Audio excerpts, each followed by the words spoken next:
Good evening, Professor. Returning from work, I take it? I commend you for working so late into the evening. All of my days at the Academy are enriching thanks to you. Try not to overtax yourself, all right? I'm concerned for your health. We wouldn't want you to wear yourself out. The goddess won't smite you if you rely on others for help, you know. Listen here, Professor. You might not like what I'm about to say. To be perfectly honest, I had my doubts when I first met you. I don't want you to think less of me for saying this, but here we are. At first, I thought you seemed too young to be a professor. It is unusual, you have to admit. Yet you seemed very composed and mature despite your age. You're strong-willed, encouraging, and you go to great lengths to ensure that everyone is cared for. But it almost feels like you're trying too hard to be a perfect role model for your students. If that's how you feel, then I can't disagree. But I think it's necessary to give yourself a break every now and again. The mind has a tendency to make mistakes when you've exhausted yourself. In my case, I still seem to make mistakes even when I'm wide awake. Oh, you know, I'm always mixing up the dates for drills or misplacing things. Just the other day, I forgot to put on my uniform and headed out to practice wearing only my... well, you can imagine how embarrassed I was. My mind can be so scattered sometimes. Anyway, where was I? Ah, that's right. What I'm trying to say is that you shouldn't push yourself too hard. If you do, you might end up in a pretty bad place. That reminds me, is there anything I can do to assist you, Professor? If it's all right with you, I'd like to help in any way I can. Whatever you need, just say the word. I look forward to helping you out.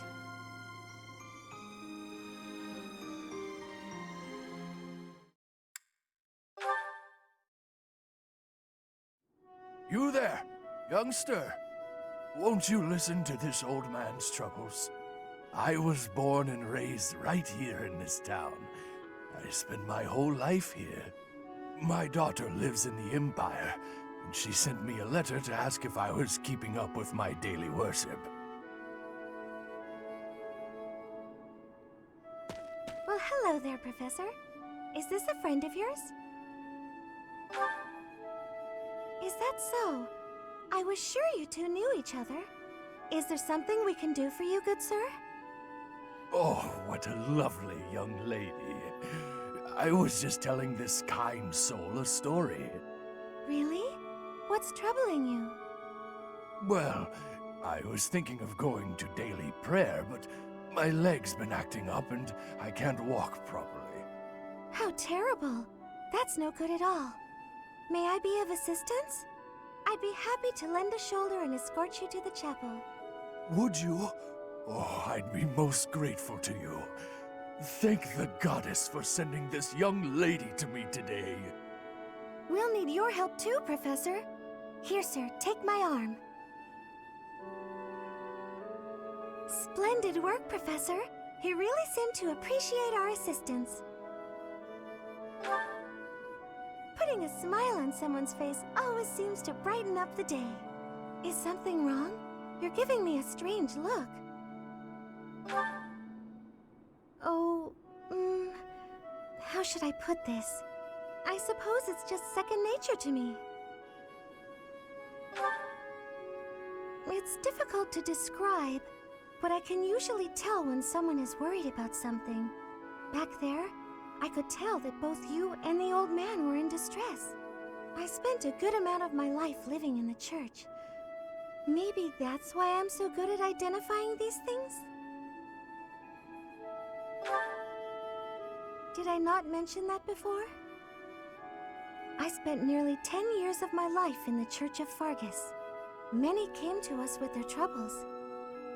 In my own time of need, I once ran to the church myself, and they helped me.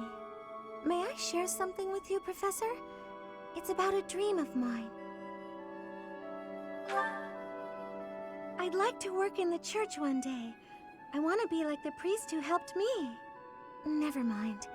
It's not a very realistic dream. Please forget I said anything. If I were someone else, perhaps a commoner without a crest or stature, maybe things would be different. It's a bit sad, but this is the way things have to be. After all, only the goddess can decide our fates.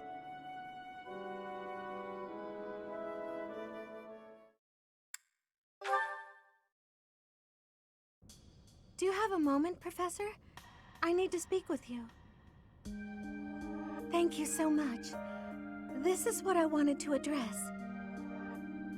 This letter from my adoptive father just arrived.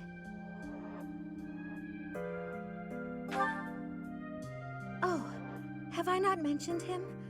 He's the reason I first came to the Officers' Academy. He's also the one who dragged me from the church where I was living, just so he could use my crest. My crest does not yet belong to a house, so he plans to use it as leverage to marry into the nobility. He's a very greedy man who was a roving merchant before adopting me, but now he's in the capital. This letter says that he's finally arranged to marry me off to a wealthy noble. I know he's just thinking of himself, but can't he see that this isn't a priority when we're at war?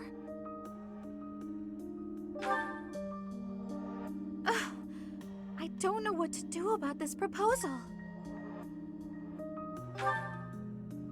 I can't see any way around it, so I fear that I must.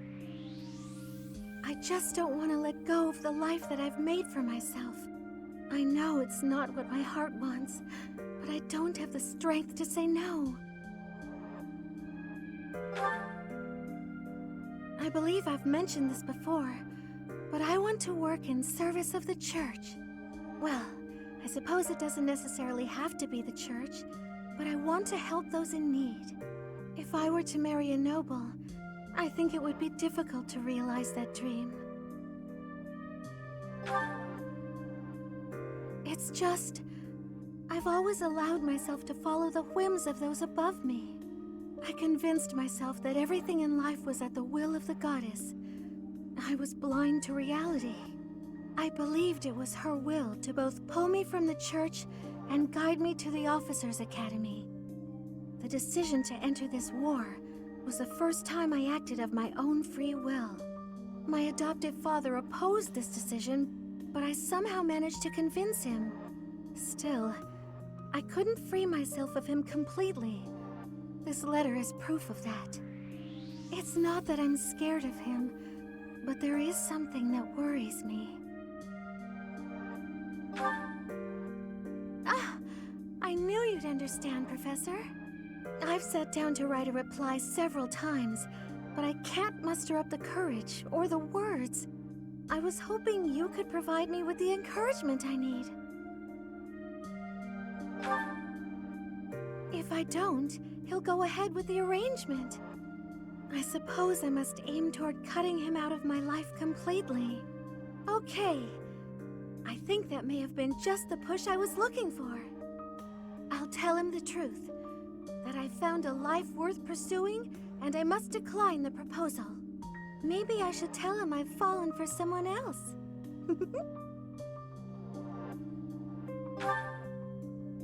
Why, it's you, Professor. Isn't that obvious?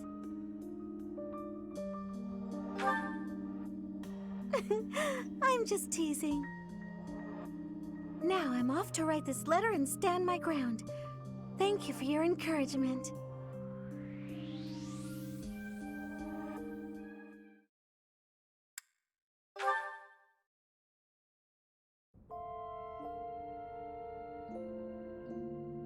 There you are. I apologize for the short notice, but I'm so glad you could make it. I'm sure you're very busy being the hero of Fodlan and all. Then I'm afraid that what I'm about to ask may come at an inopportune time. Do you mind hearing me out?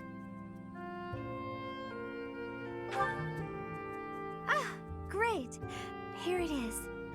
I'm going to Ferdinand to meet with my adoptive father, and I'd like you to accompany me. I feel the need to set things straight with him, in my own way. I've already decided exactly what I'm going to say. I'm choosing to live my life how I want, in pursuit of my own happiness. I need you to accept that. I'm in charge of my own destiny, not you, not anyone else, just me. I've waited so long to say all that. That's a very good question. Where do I start? Remember when I teased that I'd fallen for you? The truth is, that wasn't entirely in jest. I fell for you some time ago. In fact, I'd very much like to spend my life with you. Of course, that's only if you'll have me. Oh my goodness!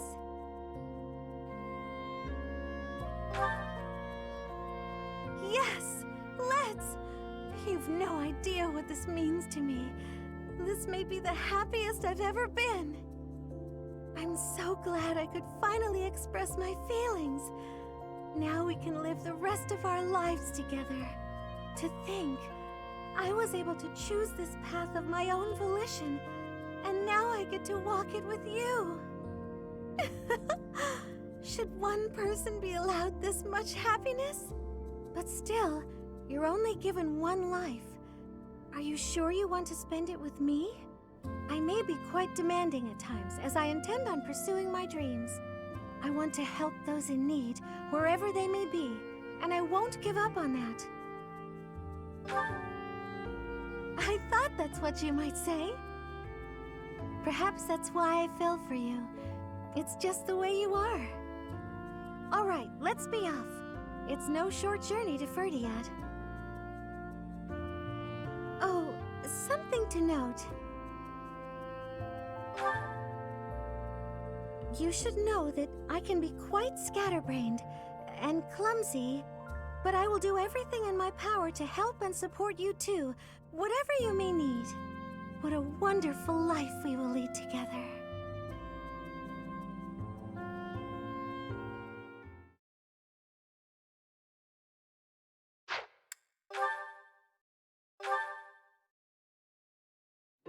Good evening, Professor. Returning from work, I take it? My goodness, it's so late in the evening. That must be exhausting. Try not to overtax yourself, all right? I'm concerned for your health. We wouldn't want you to wear yourself out. The goddess won't smite you if you rely on others for help, you know. Listen here, Professor. You might not like what I'm about to say. To be perfectly honest, I had my doubts when I first met you.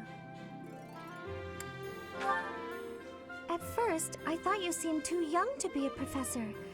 It is unusual, you have to admit. Yet you seemed very composed and mature despite your age. You're strong-willed, encouraging, and you go to great lengths to ensure that everyone is cared for. But it almost feels like you're trying too hard to be a perfect role model for your students. If that's how you feel, then I can't disagree. But I think it's necessary to give yourself a break every now and again. The mind has a tendency to make mistakes when you've exhausted yourself. In my case, I still seem to make mistakes even when I'm wide awake. Oh, you know, I'm always mixing up the dates for drills or misplacing things. Just the other day, I forgot to put on my uniform and headed out to practice wearing only my... well, you can imagine how embarrassed I was. My mind can be so scattered sometimes. Anyway, where was I? Ah, that's right. What I'm trying to say is that you shouldn't push yourself too hard. If you do, you might end up in a pretty bad place. That reminds me, is there anything I can do to assist you, Professor? If it's all right with you, I'd like to help in any way I can. It'll be fine. I might be clumsy, but I'll get better over time. I look forward to helping you out.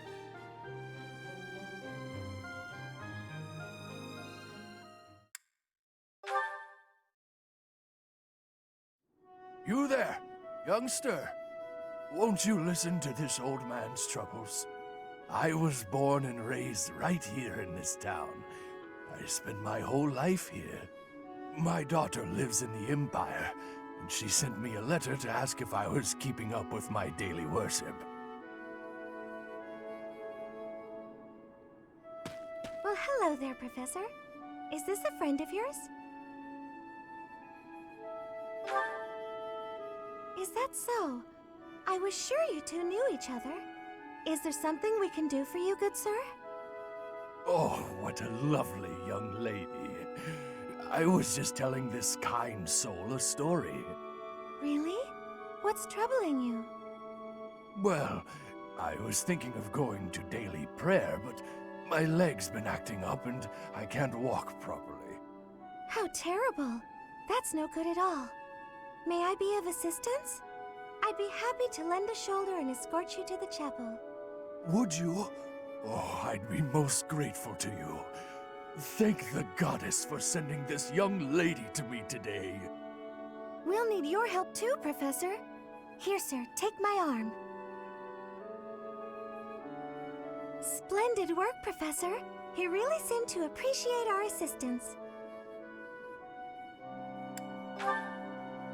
I don't think I did anything particularly deserving of praise. I'm just happy that I could help. You did a great job cheering him up on your own. Putting a smile on someone's face always seems to brighten up the day. Is something wrong? You're giving me a strange look. Oh, how should I put this? I suppose it's just second nature to me. It's difficult to describe, but I can usually tell when someone is worried about something. Back there, I could tell that both you and the old man were in distress. I spent a good amount of my life living in the church. Maybe that's why I'm so good at identifying these things? Did I not mention that before? I spent nearly 10 years of my life in the Church of Fargus. Many came to us with their troubles. In my own time of need, I once ran to the church myself, and they helped me. May I share something with you, Professor? It's about a dream of mine. I'd like to work in the church one day. I want to be like the priest who helped me. Never mind. It's not a very realistic dream. Please forget I said anything. If I were someone else, perhaps a commoner without a crest or stature, maybe things would be different. It's a bit sad, but this is the way things have to be. After all, only the goddess can decide our fates.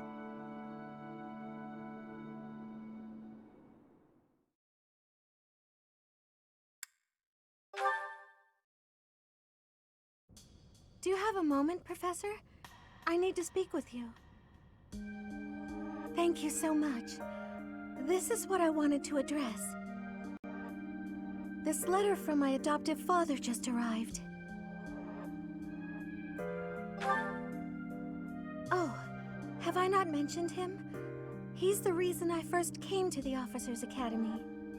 He's also the one who dragged me from the church where I was living, just so he could use my crest.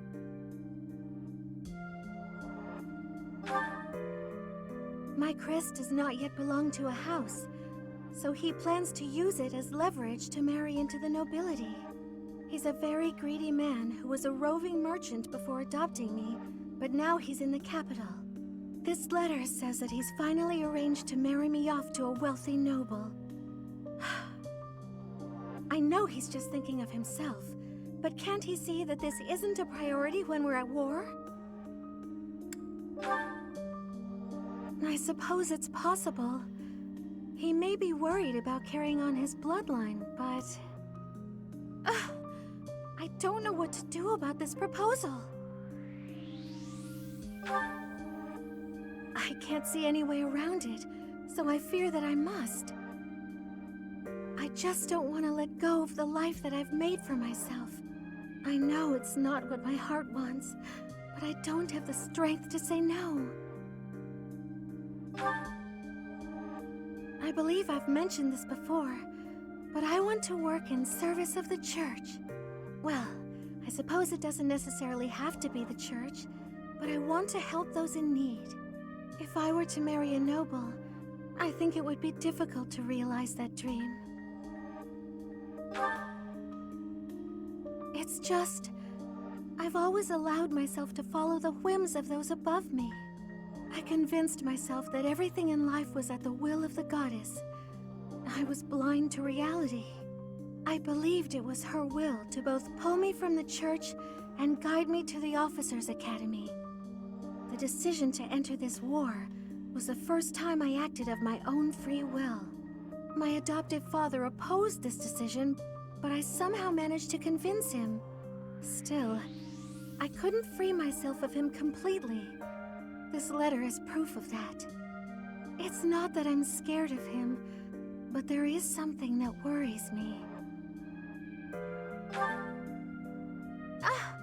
I knew you'd understand, Professor.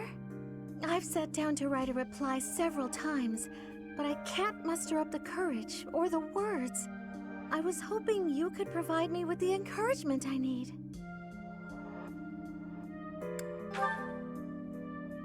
That's a very good point. We're only given one life, so we must do all we can to pursue our happiness. Okay. I think that may have been just the push I was looking for. I'll tell him the truth. That I've found a life worth pursuing, and I must decline the proposal. Maybe I should tell him I've fallen for someone else.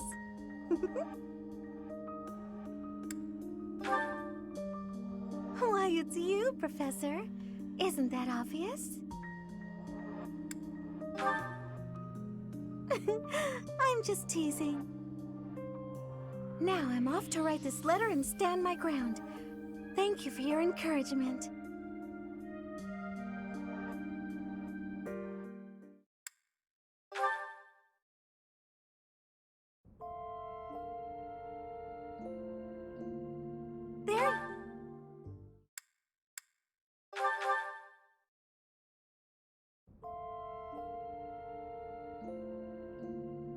There you are. I apologize for the short notice, but I'm so glad you could make it. I'm sure you're very busy being the hero of Fodlan and all. What a relief. I have to ask you something, but I'd hate to inconvenience you. Do you mind hearing me out? Ah, great. Here it is. I'm going to Ferdinand to meet with my adoptive father, and I'd like you to accompany me. I want proper closure. I'm going to tell him face to face that this is farewell. I've already decided exactly what I'm going to say. I'm choosing to live my life how I want, in pursuit of my own happiness. I need you to accept that. I'm in charge of my own destiny, not you, not anyone else, just me. I've waited so long to say all that. That's a very good question. Where do I start? Remember when I teased that I'd fallen for you? The truth is, that wasn't entirely in jest. I fell for you some time ago.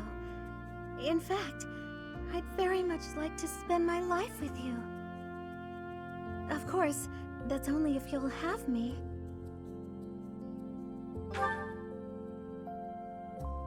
Oh my goodness!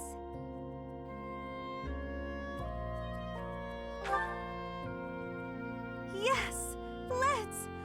You've no idea what this means to me. This may be the happiest I've ever been. I'm so glad I could finally express my feelings. Now we can live the rest of our lives together. To think, I was able to choose this path of my own volition, and now I get to walk it with you. Should one person be allowed this much happiness? But still, You're only given one life. Are you sure you want to spend it with me?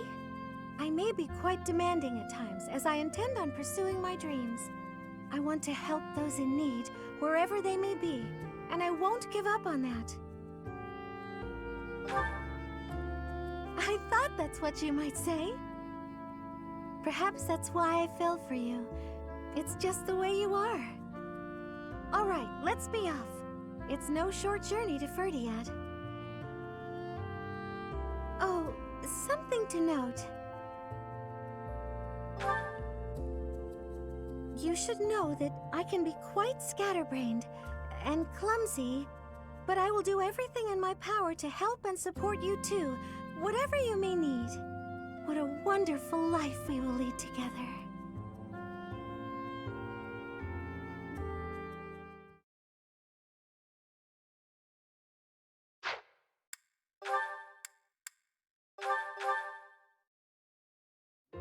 My goodness, sword training again today? Don't overdo it, all right? I certainly won't, but thanks for your concern, Mercedes. It's more of a hobby than anything, so don't worry too much. A hobby? How wonderful! I would probably get tired of it, but that's just me. Didn't you say you hope to take the sword test soon? You're right. I completely forgot that's coming up. What should I do? To be honest, I've been a bit worried as I haven't seen you at the training ground much. Why didn't you say something sooner if you were so worried about me? It didn't occur to me that you could have forgotten. But you're right. I should have mentioned it. As an apology, why don't you let me help you with your swordsmanship? You would do that for me? I'd really appreciate your help. Okay, but keep in mind that since we're short on time, we may have to overdo it a little. I don't like to overdo it, but if we must, I'll try my best. It's settled. Let's begin. Don't tell me you've forgotten how to hold a sword. We have our work cut out for us. I usually just hold the sword without thinking about my grip, you know? Let's see what happens now that you've shown me the proper way to handle it. I was nervous at first, but just look at me now. Yeah!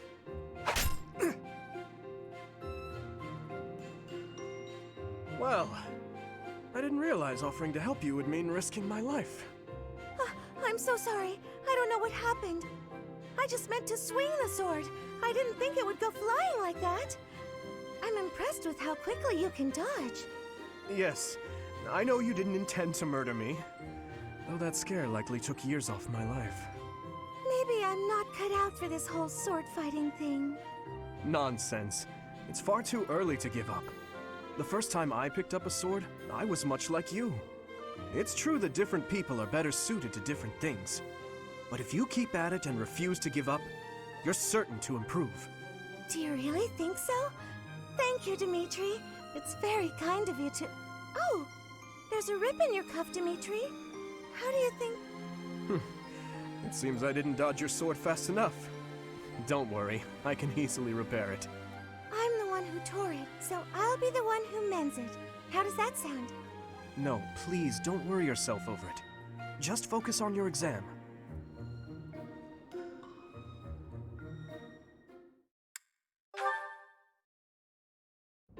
Mercedes, I'm sorry to ask this of you, but will you lend me a hand?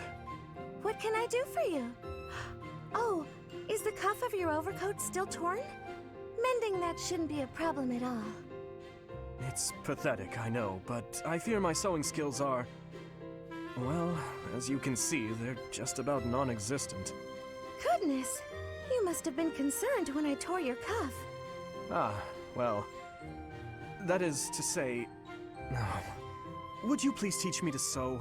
I hear you're rather amazing at it. Of course I'll teach you. Don't look so heartbroken. You will? Thank you. Oh, I owe you for this. I'll go get my sewing kit. You wait here. I'm so sorry, Dimitri. I've never seen, well, it's just a bit... No need to dance around the issue. You're fed up with my clumsy efforts, aren't you? I thought You might end up bending some needles if you tried mending this on your own, but how did you manage to break a pair of scissors? I'm so sorry, really. I try to be careful, but with delicate work like this, I just can't seem to manage. There's no need to apologize, but you must have been uncomfortable making your way here with this tear. My inability to control my own strength is humiliating. Of course I'm useless at needlework. No giving up on yourself. You just have to practice, that's all. No matter how difficult something is, if you keep at it and don't give up, then you're sure to improve. Isn't that what you told me? Right you are. To give in to despair isn't like me. Thank you for the reminder. Okay, I'm ready to give it another go. Great! I'm glad to hear it. First things first, let's make sure the needle is actually threaded this time. No! I bent another one.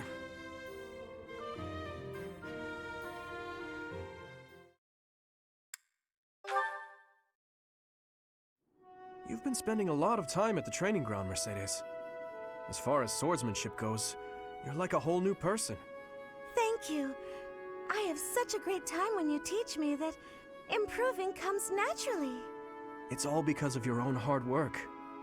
Compared to you, You shouldn't be so disappointed in yourself. You're improving too. You just need to keep at it.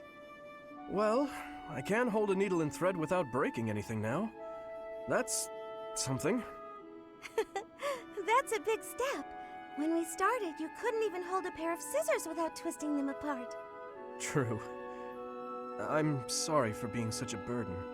You're no bother at all. I like sewing with you.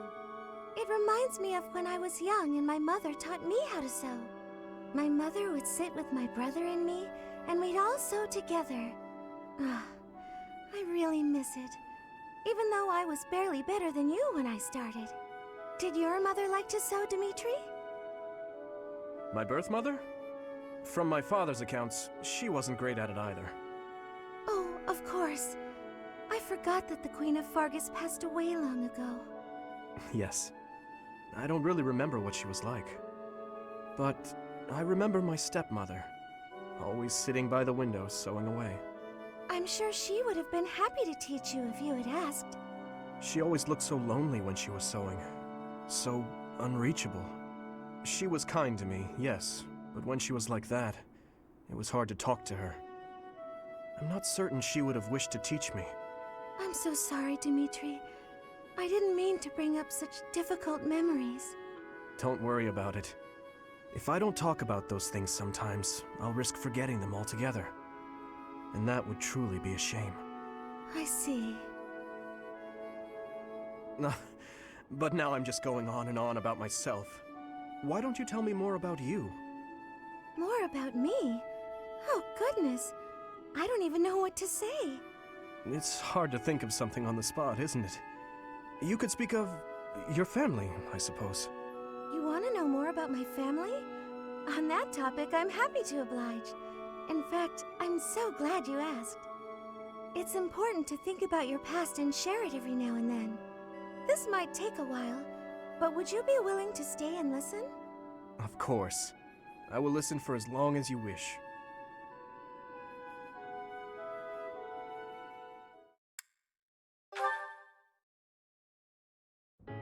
Good evening, Dimitri.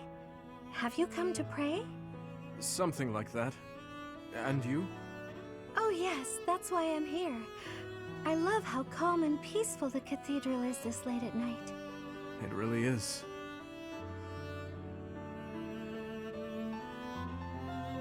Coming here on a quiet night always makes me think of those who aren't with us anymore. We've lost so many in this war, too many to count. I hope they all get to live in eternal happiness at the goddess's side. These prayers are all I have to offer. You are a kind soul, Mercedes. I think you're kind too, Dimitri. Sometimes to a fault.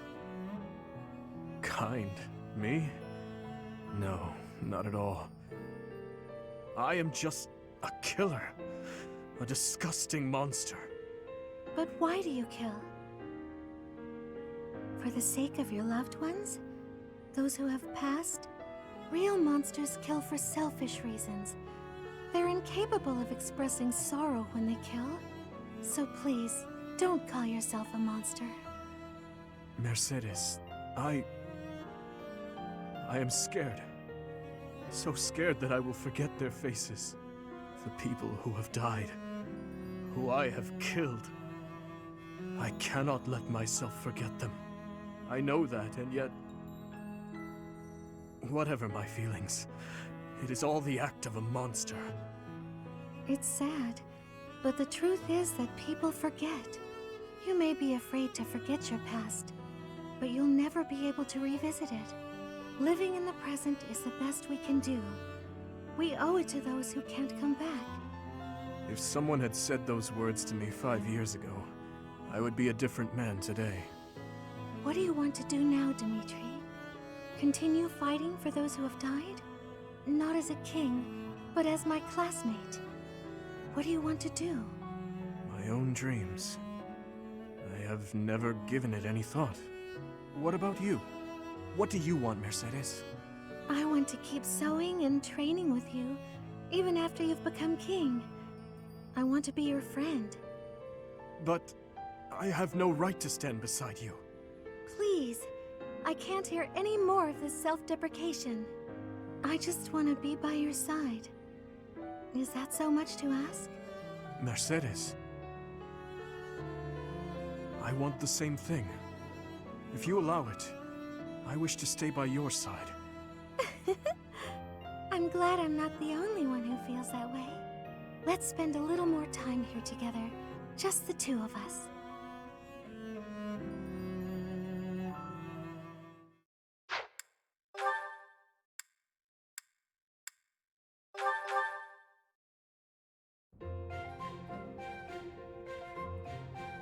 Oh, Mercedes.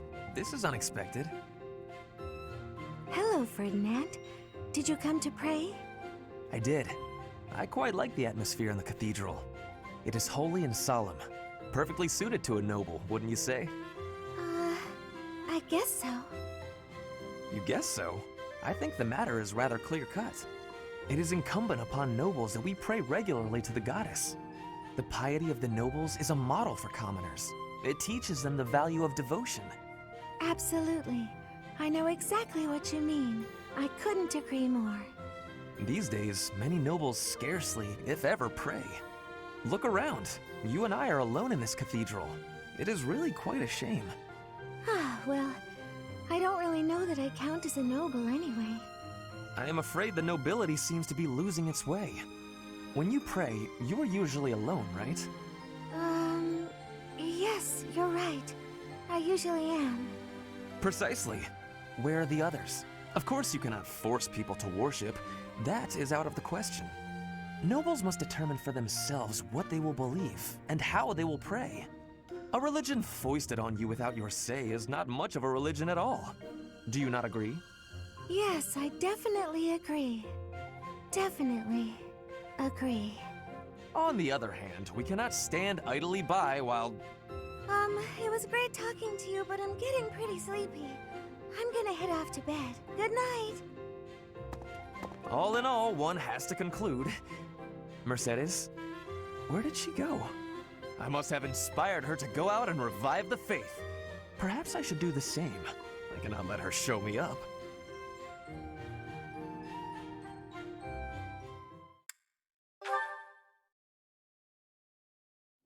Come on, sell it to me! Huh? What's going on here? Hey, stop that! Can't you see he's not interested? We're just talking business here, now move it along! Oh, I just thought it looked a little... Actually, now I'm curious. What kind of business are you conducting? I've been told I have a keen eye for appraisal. Just trying to buy a sword. I told him to name his price, but he won't give it up. Any price? You must be able to afford anything your heart desires. But did you consider that he might have a good reason not to sell it? Maybe it's a family heirloom, or simply his favorite sword. No one asked for your appraisal, now move it! Or are you looking for trouble? That is quite enough! You would dare threaten a woman? I will not permit such ungentlemanly conduct. Oh, hello, Ferdinand. Do you have an opinion on all this? Behind me, milady! I will protect you! Who are you? You looking for trouble too? Keep your distance, gutless knave. I just cleaned my sword, and if I maim you, I will have to clean it again. Neither of us wants that, so I suggest you leave at once. Ah, forget it. You're not worth my time. Ah, thank you so much. You saved me there. Well, that is taken care of. Are you hurt, Mercedes? Hurt? No, I'm fine. We were only talking. Ah, I am glad. I do not abide uncouth behavior. Stopping it is my duty as a noble.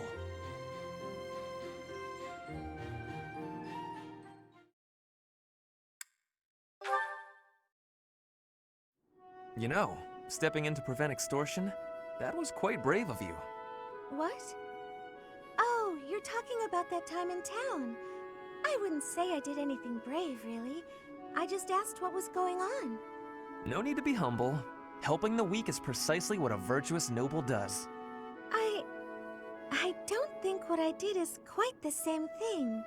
What do you mean by that? The point I was trying to make is that some things in this world can't be bought or sold with money. I think I let myself get a little too worked up, though. It's just, when I saw it happening, it reminded me of my own past. Your past? You were originally a daughter of House Bartels, a minor noble family, I heard. You abandoned your title, and now you live as a commoner. Is there more to the story? Pray tell. Life was becoming difficult for us, so my mother and I fled from House Bartels. We found refuge in a small church in Fargus and lived there for a few years. A man appeared one day and said that he wanted to adopt me. It was obvious that he only cared about my bloodline and crest. The priest refused to let me go, but the man used his money to overwhelm the church. In the end, I had no choice but to leave with him. That soldier we saw? I guess he just reminded me of my adoptive father. The man who exploited you so that he could join the nobility. Yes, I understand. But I must confess, that part of the story confuses me. There is nothing to gain from having a noble title. What's so funny? I never thought I'd hear you question the value of nobility, Ferdinand.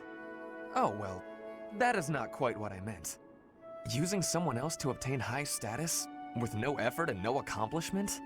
Certainly you can obtain a title like that, but it hardly makes you a noble. I completely agree. By the same token, although you are legally a commoner, in your heart, you are a proud and virtuous noble. That is what I think, at any rate.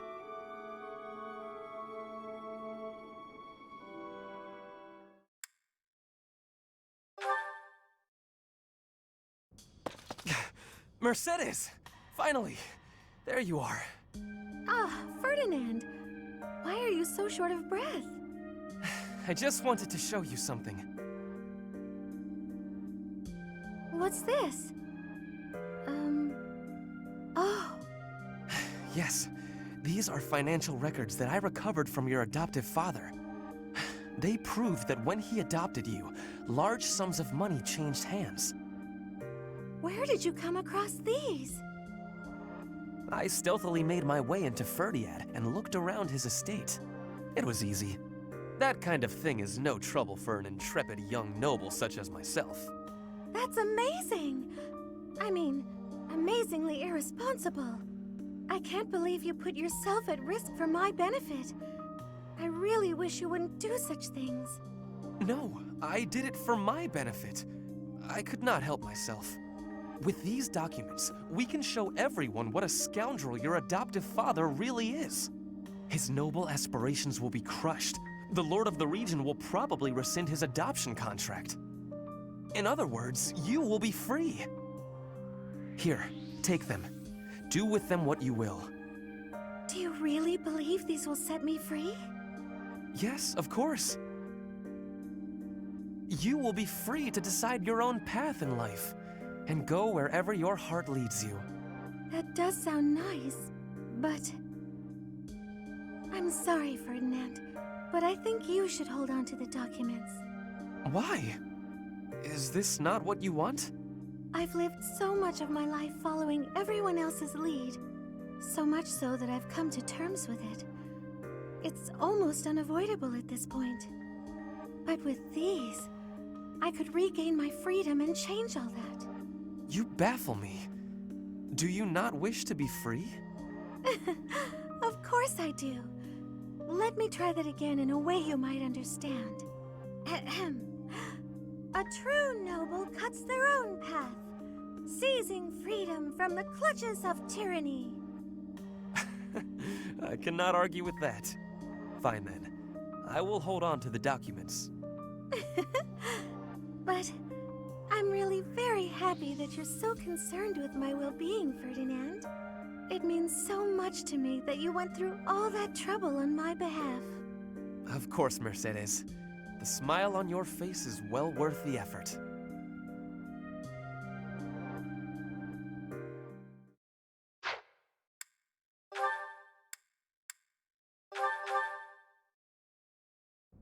Dear Goddess, please protect us. Mercedes. Oh, Dedue. Was there something you needed? His Highness sent me to collect you. I see. I'll be with you in just a moment. I'm almost finished here. You were praying. I was. Praying for everyone's safety, and praying for good desserts tonight, and that my next exam goes well. The Fodlan goddess will accept prayers of any sort. It's true. I've thought the same thing myself. That reminds me, Dedue, weren't you born in Duskur? Yes. Do the people of Duskur pray to the goddess too? Duskur had a very different view of religion. Oh?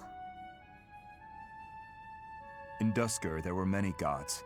The sky had a god. The earth had a god. We made offerings to the war god for victory in battle. Held feasts for the sea god to calm the waves.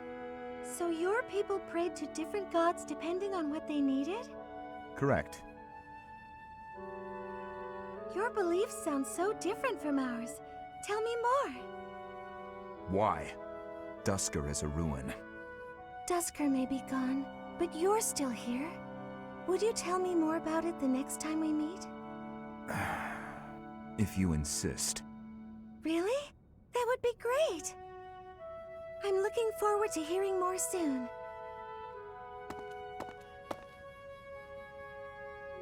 Duskur is gone, but I'm still here.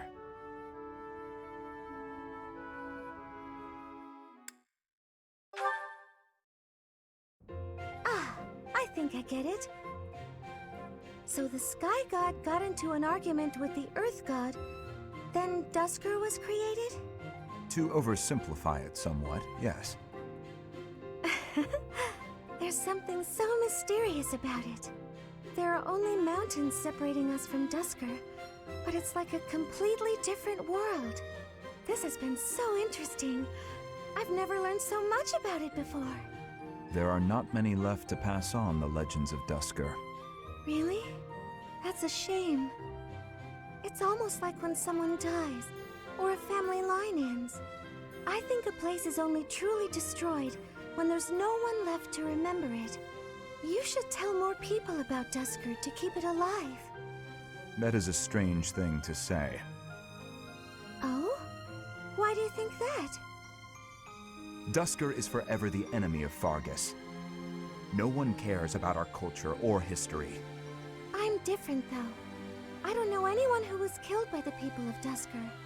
I don't hold a grudge against you, and I never have. Dedue? Is this recipe from Duskur? You don't care for it? No. I was actually surprised by how much I enjoyed it. Would you teach me how to make it soon? But it seems I am ever the teacher with you, and seldom the student. You're right. I'm so sorry. Ah, I have an idea. My mother taught me to bake the perfect sweets to go with tea. Would you like to learn how to bake them? It's a secret Martritz family recipe that's been passed down for generations. House Martritz of the Empire. I thought they were no more. It's true. My father's family was wiped out in the Empire. I'm the last living descendant. Are you certain you wish to impart such precious memories to me? Of course. Now that my family's gone, I'm the only one who knows the secret. The sweets would vanish from Fodlan if something happened to me. I see your point. Yes, I would like to learn.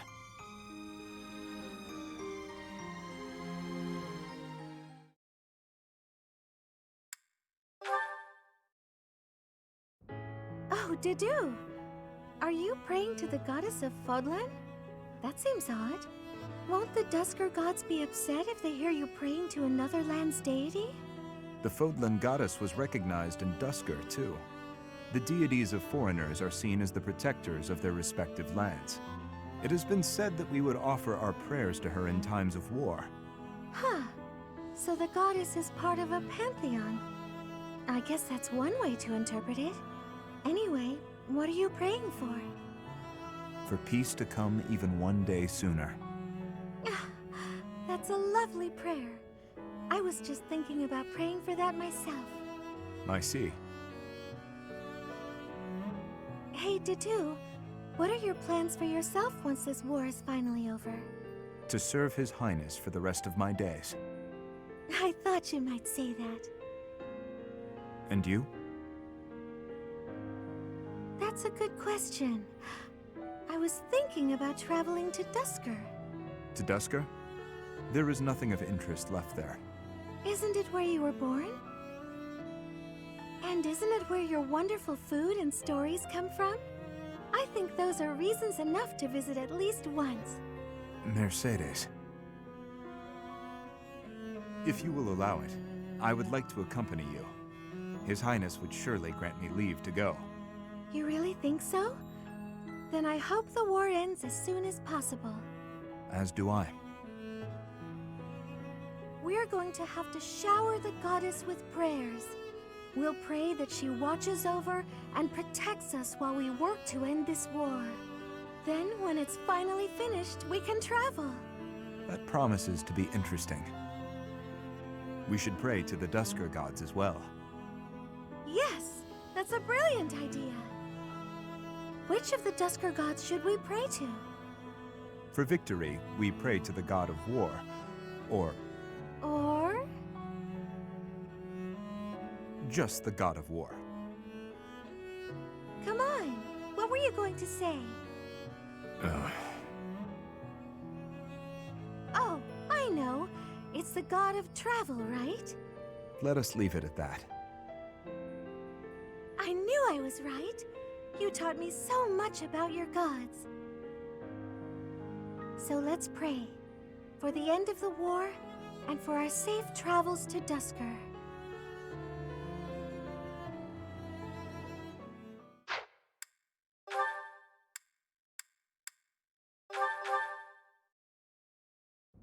Here you go, Felix. Have some tea. Oh. Sorry, but we're all out of cakes. Should I bake some more? Please, don't. Oh, your clothes are so dirty. Let me wash them for you. Mercedes, what's wrong with you? There's nothing wrong with me. I'm just making tea. Is there something wrong with that? You're not my mother. You don't have to bother with all this. I can do without it. I'm so sorry. I didn't mean to be rude. You just remind me so much of my little brother. I do? Yes, his name is Emile. We have different fathers, but we grew up in the same household. That is, until I was about 8 or 9 years old. I haven't seen him since then. Sorry to state the obvious, but I'm not your brother. I'm not a meal. Can't you find someone else to bother? Oh, I'm so sorry. I'll leave you alone. Please help yourself to more tea if you'd like. I can leave the pot. Goodbye. I am me, Felix Hugo Fraldarius. There is no one else. Brother.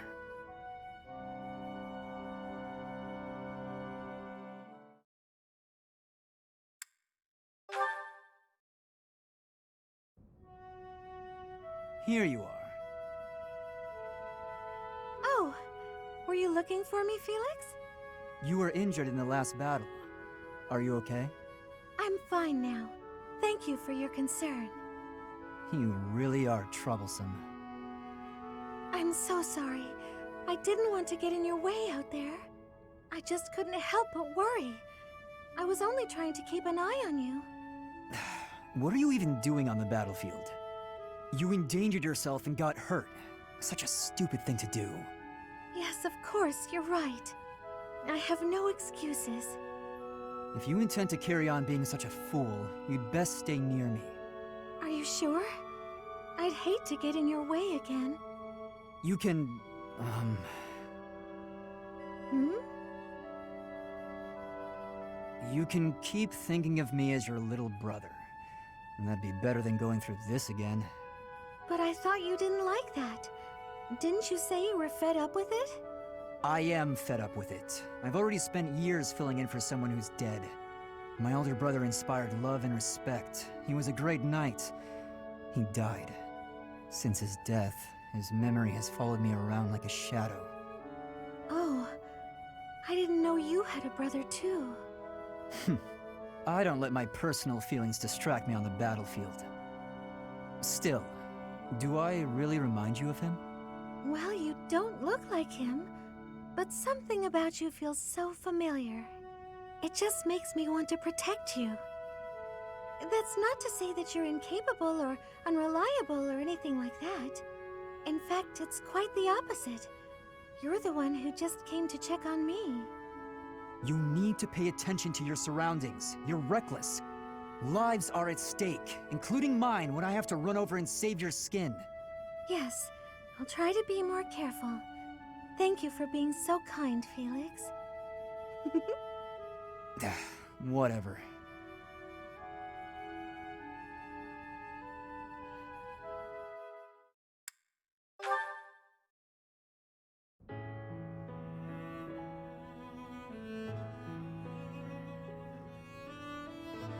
Do you need something? Let's hear it. Oh, no, I don't need anything. I was just hoping to talk to you, Felix. When I said you could be near me, I meant on the battlefield. You're pushing it a little too far. You better not start calling me a meal. You know, I'm not just using you as a stand-in for my brother. I don't mean to upset you. But I've come to realize that you two don't have that much in common after all. I don't understand. Why are you hanging around me if not to replace your brother? It's not that I want to be near Emil, but I want to be near you. What? How embarrassing. It must sound like I'm coming on to you. Regardless, you've made it clear that you don't want me around. No. It's not that. Good. Then I'll continue to spend time at your side. What a perplexing creature. What's that? Did you say something? Never mind that. Why don't we go out for a nice cup of tea? I can't think of a reason to refuse your invitation, so I suppose I have to accept.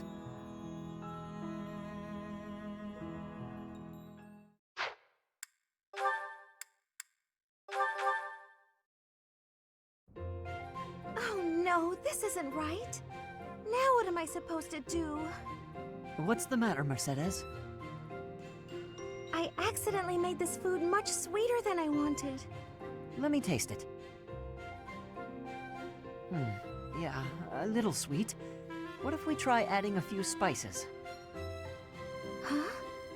This is delicious! delicious! You're an amazing cook, Ashe. My dad used to own a restaurant. I helped out a lot around the kitchen, even as a little kid. Wow, that's a lot of responsibility to take on at an early age. No wonder you always work so hard. I might learn something if I watch you cook. Well, no promises. I just have a little bit of experience, that's all. But look at you, you're great at baking cakes. It's true that I'm quite good at baking, but I'm not the best when it comes to seasoning. Maybe it's because I don't like spicy food? It's tough to make food taste good when you don't enjoy it. I just had an idea. If the reason I can't cook spicy food is because I don't like it, then all I have to do is eat some spicy food. If I learn to like it, then I'll be better at making it, right? I don't know, maybe.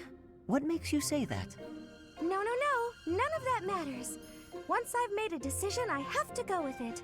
I'll make something spicy right away. Oh, this won't end well. If I leave her to it, she'll make an even bigger mess. Hey, Ashe, which seasonings should I use? These ones? Hold on, Mercedes. Let me show you. That one goes best with meat, but for stir-fry, what you really want is this.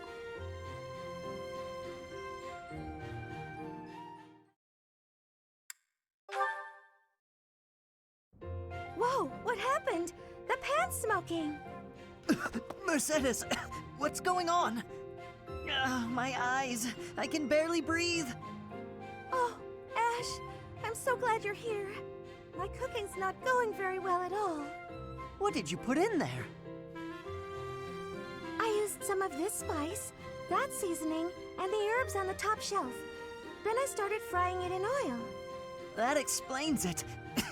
We use that herb for smoke bombs. Just turn the heat off and cover the pan. Oh no, the people in the dining hall don't look so good. Sorry, everybody. Could we clear out the dining hall for a few minutes, please? Well, some folks were a little annoyed, but at least we got the place cleared out.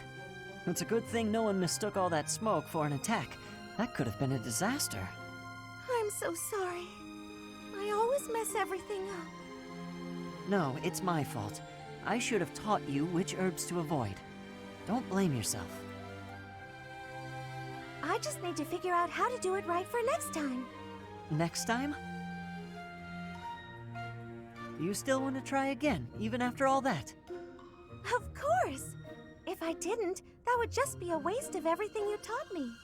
I guess that's true. If you quit every time you made a mistake, then you'd never learn anything, right? That's a great point. Ah, maybe my mistake was frying the herb in oil. If I had boiled it instead, then there wouldn't be smoke. What do you think, Ashe? Boiling, huh? Yeah, that'd be fine. Great! I'm gonna get this right next time for sure.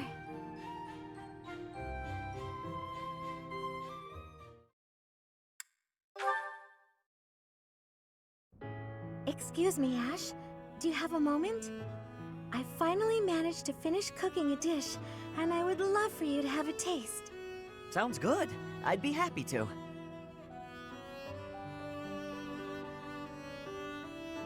Wow, Mercedes.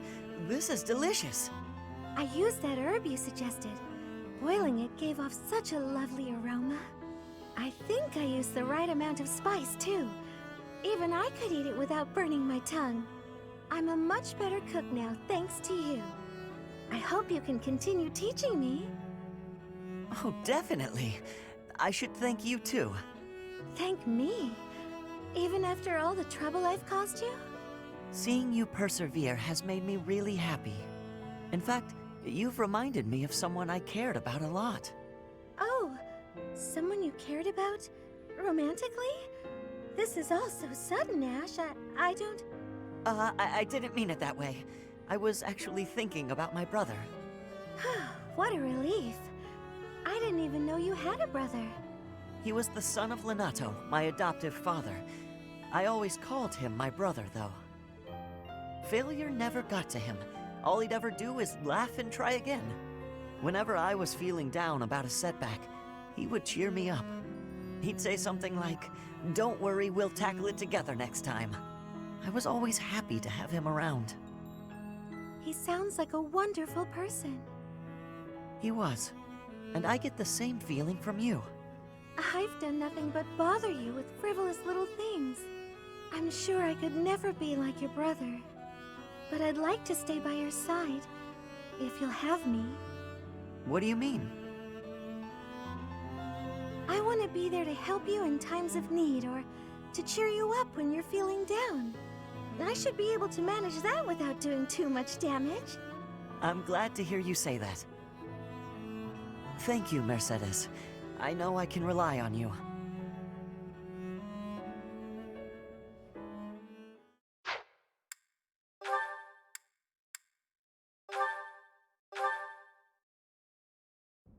Mercedes, you look divine as always. Are you off to pray? Oh, hello, Sylvain. I was just on my way to pray. How did you guess? Well, because I've been watching your lovely... Oh, I get it. You're the type who's always looking at girls, aren't you? I won't lie, I do enjoy beholding women, but I don't mean it like that with you. I know I sound like a dope. I think you're special. Oh, really? You think I'm so clumsy that I need someone to watch over me. Is that why you can't take your eyes off me? You're beautiful, and I mean that. You're... how can I put it without sounding even worse? Okay, here goes. I want to get to know you better. As friends, I mean. I don't know where to begin. Well, what's something you like? I like to pray. I've been praying regularly since I was a child. You grew up in the Empire, didn't you? That's right. I was raised in House Bartels. Bartels? I thought you were born to House Martreats. It's a complicated story. I'm not sure that it's a very interesting one, but I'm happy to share it with you. I don't mean to be nosy, if it's too personal. Oh no, I don't mind. I wasn't trying to hide anything from you. House Martreats fell shortly before I was born. Oh. My father passed away while my mother was still pregnant with me, so she had nowhere to go. After I was born, my mother ended up marrying the head of House Bartels. Shortly after, my mother bore a true Bartels child who bore a crest. She and I were treated as though we were no longer useful to the family after that. You think the Bartels were just using her to secure a crest? They must have been. My mother and I were removed from the family and forced to flee to a church in the kingdom. I abandoned the Bartels name and took up our old family name again. So you grew up in a church. Okay, it makes more sense now why you're praying all the time. Yes, Oh, praying! I forgot that I was on my way to pray. Right, and I interrupted you. Well, see you around, Mercedes. Yes, see you!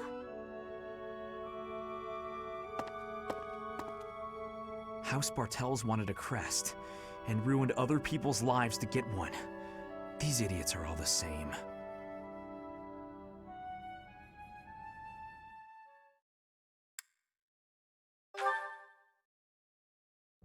Mercedes, I swear, the whole cathedral glows with heavenly light when you're around. Hello, Sylvain. What a treat to see you here. I thought you preferred places with more ladies around. I'm here because you're here. And I don't care about other girls. Oh, come now. I'm sure you use that line all the time. Actually, I've only said it to girls who thought I was lying about being faithful. You know what? There's no reason to get into all that. The truth is, I would really like to spend some time with you. What do you say to that? Well, if you were really interested in me, I would want you to get to know me better. I agree. I've been such an idiot in the past, always angling for the seduction. I've forgotten how to just talk to someone. You act like you're full of regret, but I know you don't really mean it. Still, I'm glad to hear you say that at least. I told you such a boring story the last time we spoke. I was worried you might think I was a dull person. Dull? No. I was worried that I'd made you remember unhappy times. It's horrible what you had to go through. It's not like anyone chooses to be born with a crest. Right. We can't choose our bloodline. You've got a crest too, haven't you, Sylvain? What has your experience been like? Are you asking how being born with a crest affected me? It's not a very happy story. Please don't feel the need to hold back on my account. I'm here if you need someone to share in your pain. Would you want to know more about me, even if I didn't have a crest, or come from a noble family? This has nothing to do with your crest or family. I'm just asking as your friend. How should I put this? When I look at you, I don't see a crest. I want to see the real you. You do? Here's the short version. I hate crests. Even though having one is supposed to be such a great blessing, mine has ruined everything. Miquelon was heir to our house. Then I was born, and I became the heir because I had a crest. That made my older brother jealous enough to want to kill me. And every woman in Fodlan wants to have my little crest baby, so they can join the nobility. Yeah, there you go. That's what it's like to have a crest. I'm so sorry. I didn't mean to dredge up such awful things. No, I should keep my temper better. I don't want you to see me act that way. Don't say that. I'm glad we were able to talk. I feel like I'm finally seeing the real you. Oh, Sylvain, will you save me from the curse of having a crest? Of course. I think I love you. And I mean that. With all my heart. I love you, Mercedes. Let's get married and have crest babies. Sure.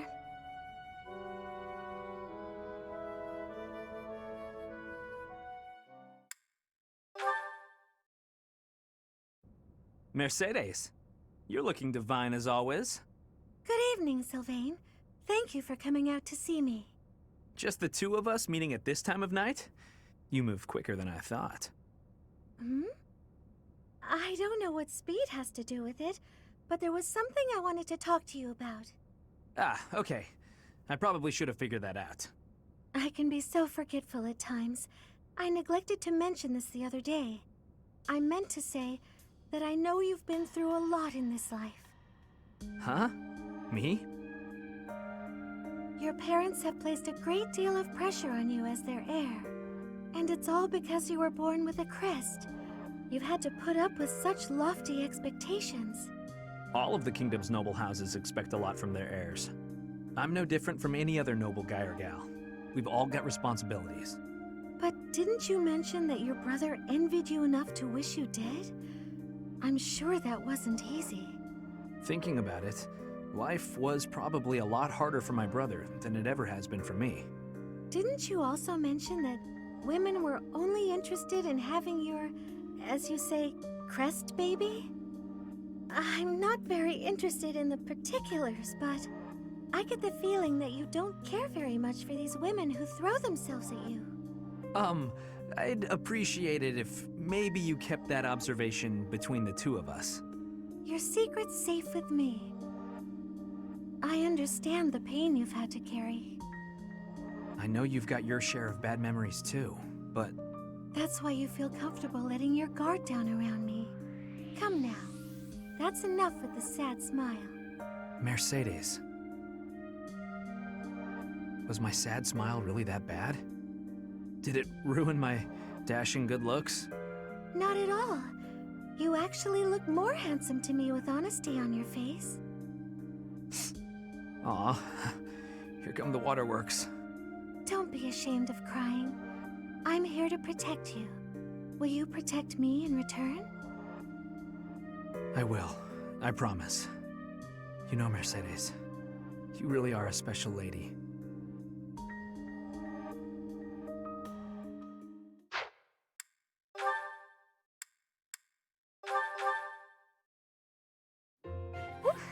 That shopping trip took longer than expected, didn't it, Mercy? It truly did. You bought just about everything in the place. You're so good at deciding the best thing to buy. I sort of wanted it all. I mean, not that I was excessive. I think you bought just about as much as I did. Oh, really? The number of bags you're carrying says otherwise. What? That's... Oh, fine. You got me. I was just having too much fun. I love shopping with you, Mercy. It was fun. It's nice going into town without having to run errands for once. Isn't it? And I'm pretty confident the professor will forgive our little detour. This actually reminds me of going to school in Ferdinand. Me too. It almost feels like that time in our lives was a story from long ago. So much has changed since then. Oh, but there's at least one thing that hasn't changed. Me and you, right? We're the same old friends we always were. That's just what I was about to say. I've known you so long I can always guess. Mercy, we'll stay friends like this forever, won't we? Is something wrong? You sound worried. Since our time in the capital, so much has happened. We've had to make new lives for ourselves, and we've seen at least as many hard times as good. If things keep changing like this, I wonder if we'll be able to stay the same people we are now. I wonder that too. I don't think everything in the future will be perfect, but it's us. So I'm sure we'll figure it out together, right? How did you know what I was going to say? Oh, Mercy, I can always guess what you're gonna say. Oh, it's getting late. We better hurry back before the professor gets angry. You're right. Run, Mercy! What? Wait for me, Annie! You know I'm not as fast as you! Run!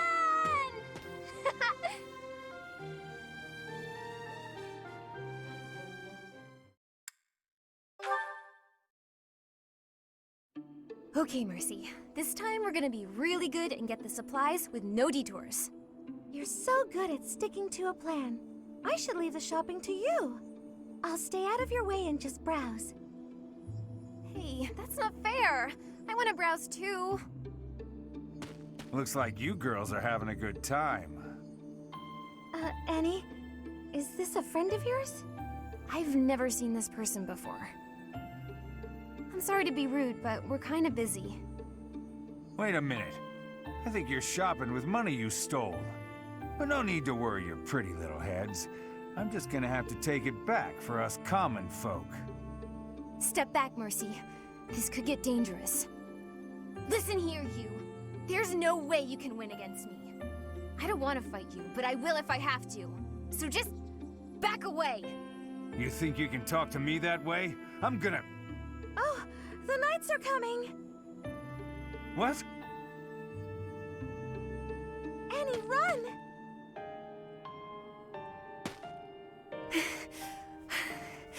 This is far enough. We should be safe. I hope so. But what were you thinking? That sort of behavior isn't like you at all. I thought you were in danger, Mercy. You're actually blaming me for this? It's like I don't even know you anymore. Mercy! I was just trying to protect you.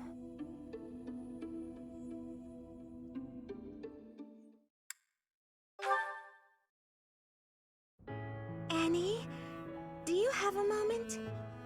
Is this about what happened when we were shopping? If so, it's fine. Don't worry about it. Not so fast. I haven't properly apologized yet. So, I'm sorry. I got scared. Imagine if something bad happened to you because of me. Mercy.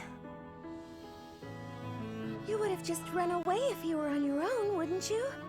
Instead, you acted defensively because I was there. I dragged you down. Mercy, you're upsetting me! How dare you say that you dragged me down? You know why I was acting so recklessly? Because I wanted to protect my best friend in the whole world. Annie.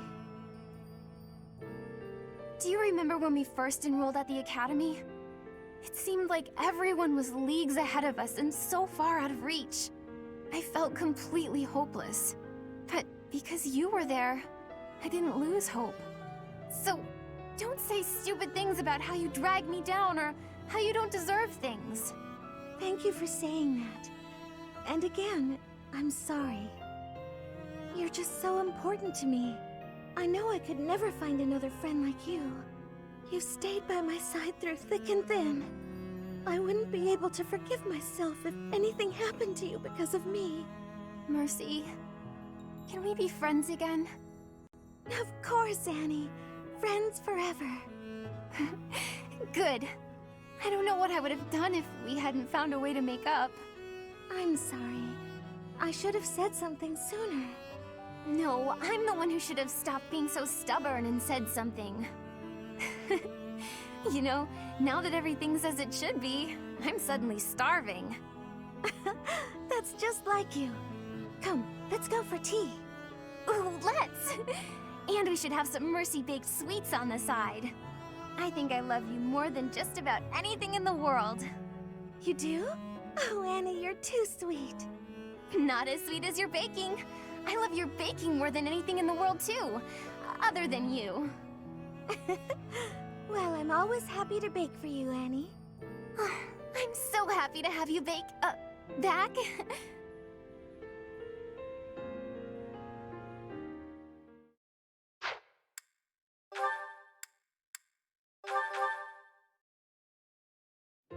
Nightfall? Already?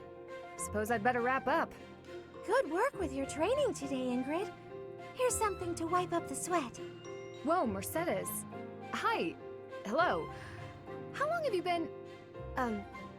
Thank you. You're very welcome. I've been here since you started. Not long. Huh. Well, my apologies for not having noticed you. I get so caught up in training, you know. But why are you here? I can't imagine it was too terribly interesting watching me. I disagree. I just couldn't help but admire your training technique. I have to say, you are very impressive. I'm nowhere near as graceful as you. Graceful? I wouldn't say that, but thank you. If I'm to be honest, I'm the one who admires you. Goodness, me? How so? You're always so put together. You hold yourself with such poise and have such a keen eye for fashion. I mean, even the handkerchief you handed me smells like... lavender, is it? It's just lovely. That perfume is a favorite of mine. I'm so glad you like it. Even the fact that you thought to put perfume on your handkerchief is delightfully foreign to me. I'd never have thought of that. I'll gladly share some with you. You're welcome to come visit my room whenever you'd like. We can have tea and chat. How does that sound? That sounds really nice. Yes. Sipping tea and having a chat. It's unlike me, but it sounds lovely. From now on, we'll meet up whenever we have time. We can go right now if you're free. Oh, no need to trouble yourself and rearrange things for me. It's no trouble at all. You'll never know if you're the type who enjoys chatting over tea if you never try. All right then.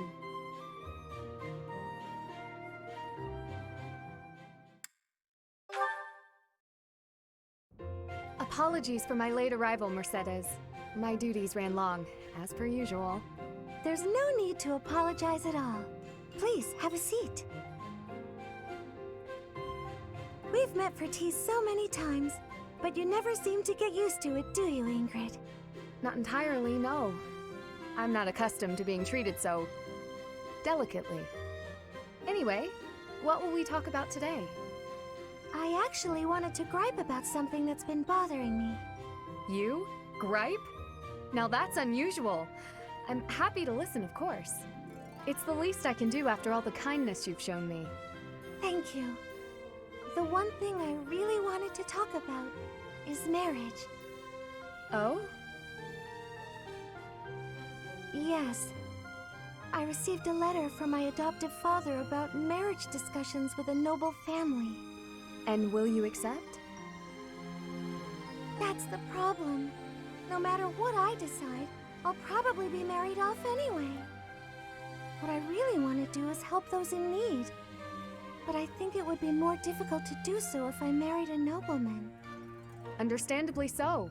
Sounds to me like you need a strategy to silence your father. Sorry? To silence him? Don't you agree? It seems the best course of action would be to consider severing all ties with the family and running away. We don't need to go that far. I'm sorry, I really just needed to let that out. I don't need you to worry about solving my problems. Oh, okay. It's just a bit personal for me, actually. My own father has brought countless marriage proposals to my attention. He always was obsessed with me carrying on the family bloodline. At a very young age, my hand had already been promised to someone in marriage. But Glenn died young. That must have been difficult for you. Would you have married him if he had survived? That's a good question. It's hard to imagine now. Although I did admire him quite a lot. He held true to the ideals of knighthood, proudly serving the king. Even after all these years, I aspire to be the type of knight that he embodied. But that's just it. I'm not a tool for furthering my family's fortunes. I'm a knight at heart, regardless of what my father desires. I see. A very noble cause indeed. How strange that we should be worrying about the same thing. Even though we are such different people. It's true. Enjoying a nice chat over tea with you like this makes me realize maybe the paths we walk aren't so different after all. Don't you think? I do. These tea parties of ours, they really are something special. That they are. Ingrid, I would love to get to know you better if that's okay. I want to know about your childhood, your favorite books, the sweets you like, anything at all. Absolutely. I'm happy to speak with you anytime. And I want to know you better too, Mercedes.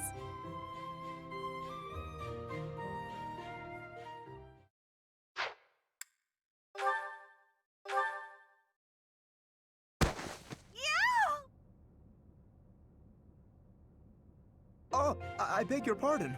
Are you all right? Yes, I'm Ow! I'm fine. I just twisted my ankle. Oh, that won't do. Come, take my hand. Let's get you to the infirmary. Are you sure it's okay to be seen helping me? Why would it not be? I thought you only extended your kindness to the nobility. Certainly not. To aid a commoner in need is the most noble endeavor of all. Not only that, but you were injured by my carelessness. It is doubly my duty to assist. In that case, I'll gladly accept your offer. Good. There does not appear to be any real swelling, so you should heal swiftly. Thank you so much for escorting me. Walking on it will still be unpleasant. Allow me to lend you my shoulder, at least as far as your room. If you're still offering to help, then I can't say no. There you are, safe and sound. I will take my leave. Thank you again, Lorenz. You know, I think I've learned something about you. What is that? In truth, it's not that you only extend your kindness to noble women. It's that you can't even see us of lower birth. Excuse me? You and I have been together all this time, but never once did you look me in the eye. I hadn't noticed. But you will have to excuse any perceived rudeness. As the heir to House Gloucester, I have a duty. I must ask you to forget about me. Farewell. Forget about him? What could that possibly mean?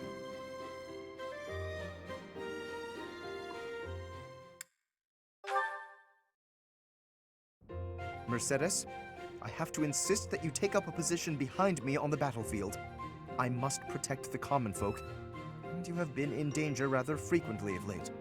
I appreciate your concern, but I can take care of myself. Everything is about nobility and common folk with you, Lorenz. It's tiresome. Tiresome? I am only fulfilling my duty. Is that to say you would have left me lying on the floor in pain, had it not been your duty to assist? You mean when you were hurt on my account? I still would have assisted you, as any commoner would have. It is simply a matter of perspective. And if I were common-born, I would not have simply let you leave without... Never mind. Forgive me. Excuse me? Are you implying that you would have taken advantage of me if you were lowborn? What? No! And I am no longer interested in the hypothetical nature of this conversation. Oh, Lorenz, you'll never change. What do you mean? I find myself growing irritated just looking at you. Is that so? I fail to see exactly how I am so irritating. You claim that you don't want to be involved with common women, don't you? But I know deep in your heart you love being around us. You're willfully ignorant to that. I hope you know what you're depriving yourself of. I am certain I've told you before that my marriage must be beneficial to House Gloucester. I've not the time for fruitless courtship. Fruitless? How can you say such things? What would happen if you fell in love with a commoner? Nothing at all. I accept the role that I must play, and any sacrifice that must accompany it. So, your duty as a noble is more important than your own feelings? Naturally. If that's true, then your whole existence is rather sad. I am afraid you misunderstand. This is my choice. There is no cause for pity. I think I've heard enough. I have to go.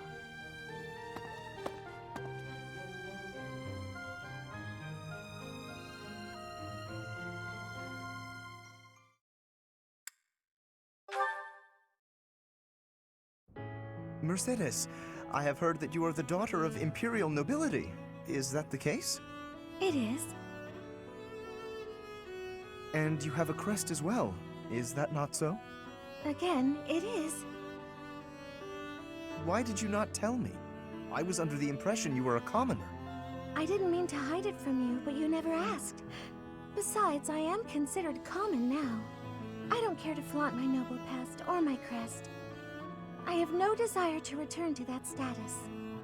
Then, if I may speak hypothetically a moment, does that mean that if a nobleman were to offer you his hand in marriage, you would decline? Not at all. That's a separate matter entirely. Even if I were to fall in love, regardless of their social status, I'm not looking to marry right now.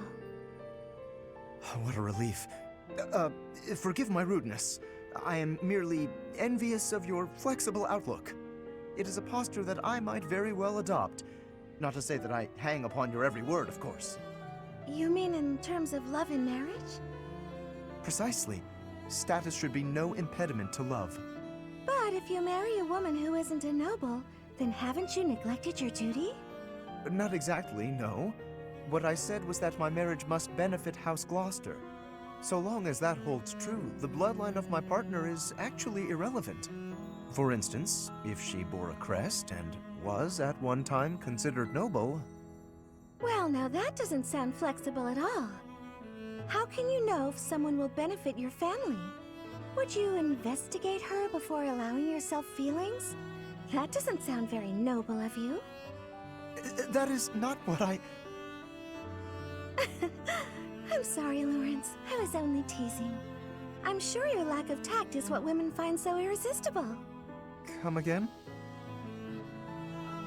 Oh, nothing at all. I hope you do your family proud and fulfill your duty. Yes, I most certainly will.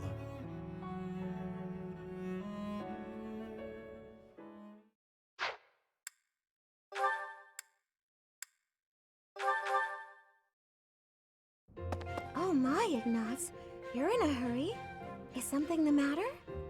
The professor wants us to gather at the training grounds. Didn't you hear? Of course I did. I'll head over in a bit. Are you sure you want to wait? I can hear the professor calling. We're not needed until after the lunch hour. We have plenty of time. Oh, I guess so. I was just panicking a bit. I wish I could be calm like you. How are you so unflappable? Well, rushing around doesn't help, does it? I mostly try to stay out of everyone's way. There's no point in overexerting yourself. Anything that needs doing will get done eventually. Huh. So that's the secret to happiness. I suppose. But it's not nearly as philosophical as you make it sound. No, it's perfect. I feel like I don't quite fit in with other people. So in situations like this, where I have to talk to someone, I panic a little. Please, teach me how to be as calm and collected as you are. Honestly, Ignatz, you're making this out to be much bigger than it is. I mostly just don't pay attention. Being like me is more trouble than it's worth. But you always seem so happy. I'm sorry. There's no need to apologize. Come on, let's head to the training grounds. I may slow you down, though. All right. You don't have to rush. But I'm going to anyway. See you there. Goodness, don't strain yourself.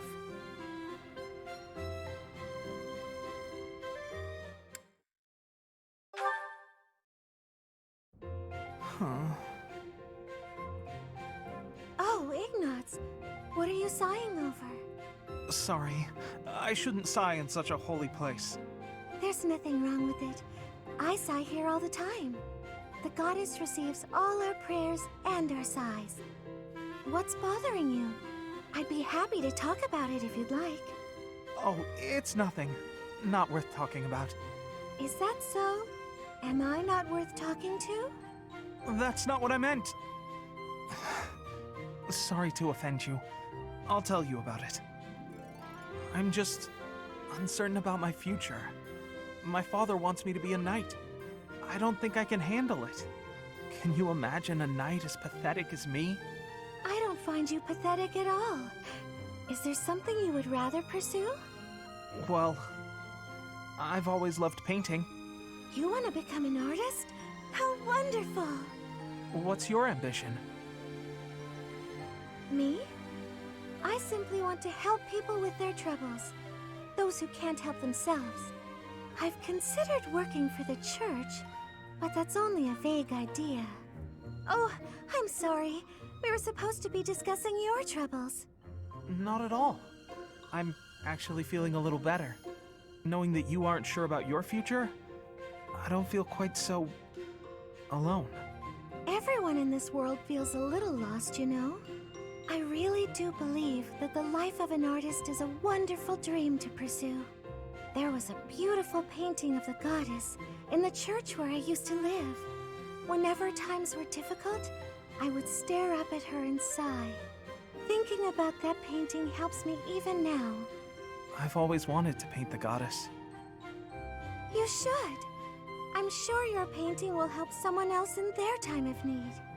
I can't paint anything powerful enough to do that. I wish I could. Maybe one day. I'll give that some thought. Thank you, Mercedes.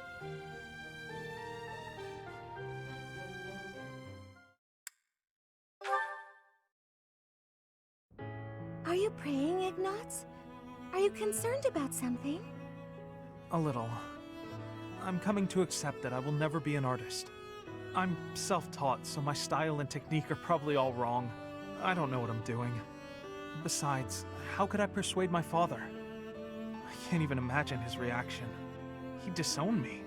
It takes courage to stray from the path that has been set out for you. It's never easy. I'm in a similar position. I've been carrying out my adoptive father's wishes up until this point. But...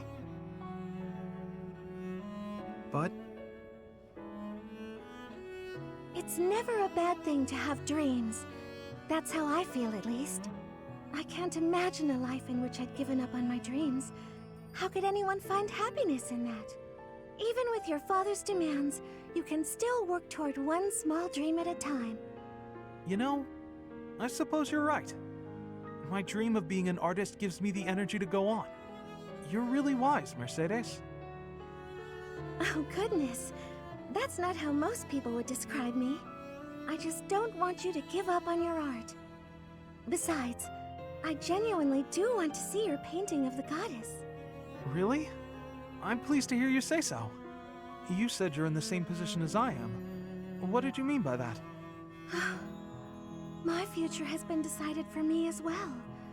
I'm to be married off to a nobleman. What? Is it really that surprising? I think many young women face the same fate. So, will you get married? I suppose I haven't given it much thought. Whatever may happen, I'm sure everything will work out in the end if I don't give up on my dreams. Everything will work out in the end. Mercedes, you're amazing. I think that whatever you do, wherever you go, you'll help a lot of people. You're so kind. I know you can... Oh. What's wrong, Ignatz? You have a strange look on your face. For my whole life, I've wanted to paint the goddess, but I never could. Whatever shape I gave her, she never seemed quite right. But it's just come to me. It's wonderful how inspiration can strike so suddenly. Quick, paint before you lose it. I will. Will you help me? I'd be happy to help, but I'm not sure what I can do. Don't you see? The goddess I imagined and tried to paint so many times. She's you. I have to get my supplies. Stay right there. Wow. To say such a thing directly before the altar, that must be some kind of sin. I'll say an extra prayer for him.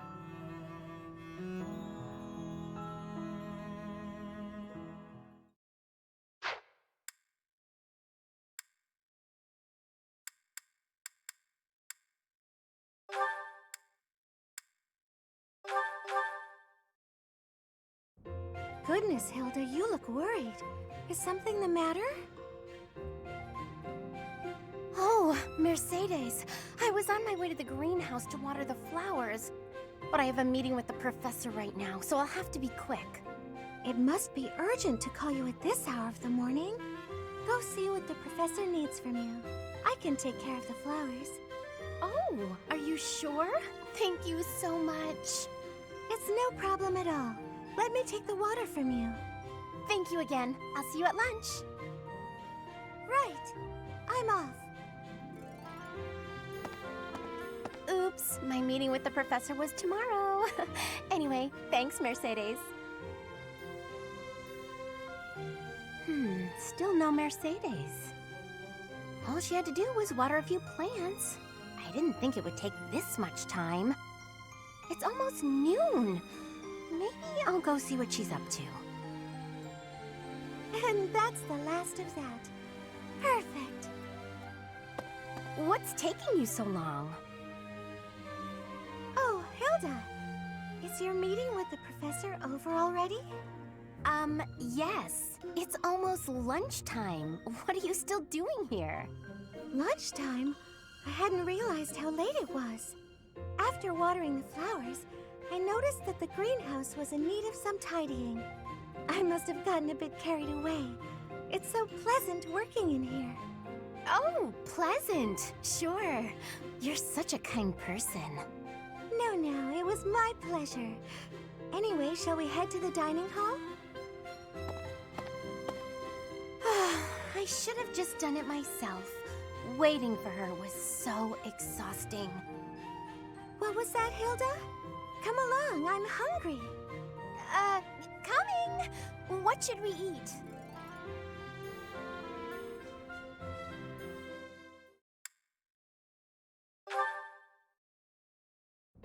Good morning, Hilda. Is anything troubling you today? Nope, nothing. If there was, I don't think I'd ask for your help. I'm sorry to hear that. Have I done something to upset you? Not exactly. You go overboard helping me is all. You do way, way too much. So I feel guilty, like I'm putting you out. Goodness, it was never my intention to have you worry about me. Can I ask you something? Of course, what is it? What are you doing today? Following my morning prayers, I'll be cleaning the altar, then caring for the flowers in the greenhouse.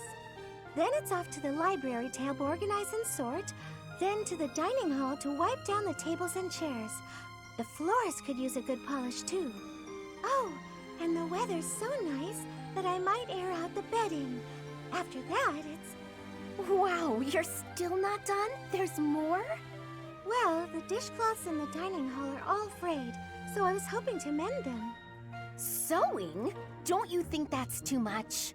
Whatever do you mean? And why are you speaking so loudly all of a sudden?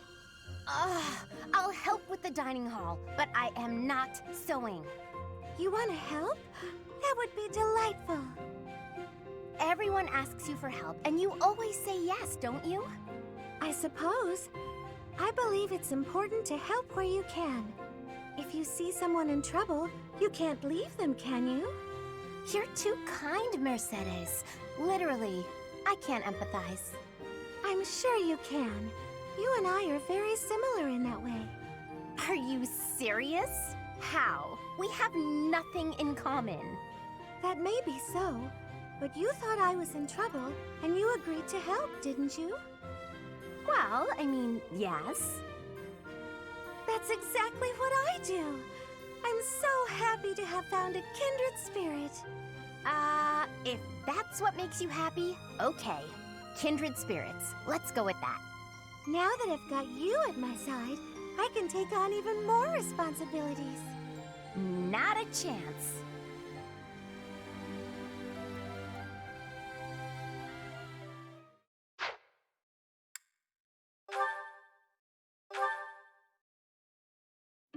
Mercedes, hello. I have a request for you. Oh, Alois. What could you possibly need at this hour? A little birdie told me you're good at telling ghost stories. I suppose I am. So it's true. Excellent. I'd like to hear one of your finest ghost stories. Would you be amenable? Goodness, you want me to share one? Well, certainly. I'm rarely asked to tell ghost stories. Which should I tell? Perhaps the one I heard in the monastery the other day. Oh, wait a moment. Is something the matter? Well, I was only asking whether you'd tell me. The telling itself will have to be another time. Are you sure? It's no trouble right now. No, I have to steel myself. I have something important to do. I see. That's a shame, but I suppose it can't be helped. If you don't mind my asking, why the sudden interest in hearing a ghost story? Well, you see, ghosts terrify me. But I'm a knight. Someday, somewhere, I may have to deal with one.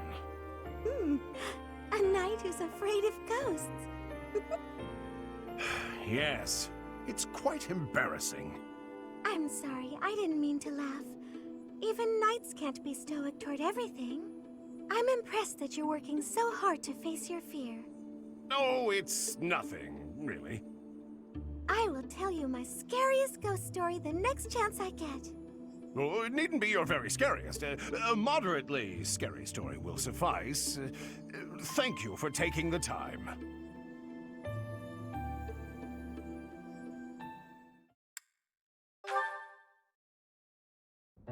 The time has come. I have been waiting to curse your soul with this tale of ghostly terror. You have? Well, excellent. I won't run or hide. Then we shall proceed. Our story begins when a friend of mine visited a graveyard in eastern Fargus. Oh, wait. Whatever's the matter, Alois? I've barely just begun. You got to the graveyard part so quickly. No warning at all. I wasn't ready. Ugh, listen to me. What kind of knight am I? Continue, Mercedes. I won't make another peep. Very well, then. Now, where was I? Ah, yes. My friend went to visit his grandfather's grave, staying the night at a neighboring church. As darkness crept, he awoke to a strange sound. He peered out into the black of night to see a misshapen figure desecrating the graves.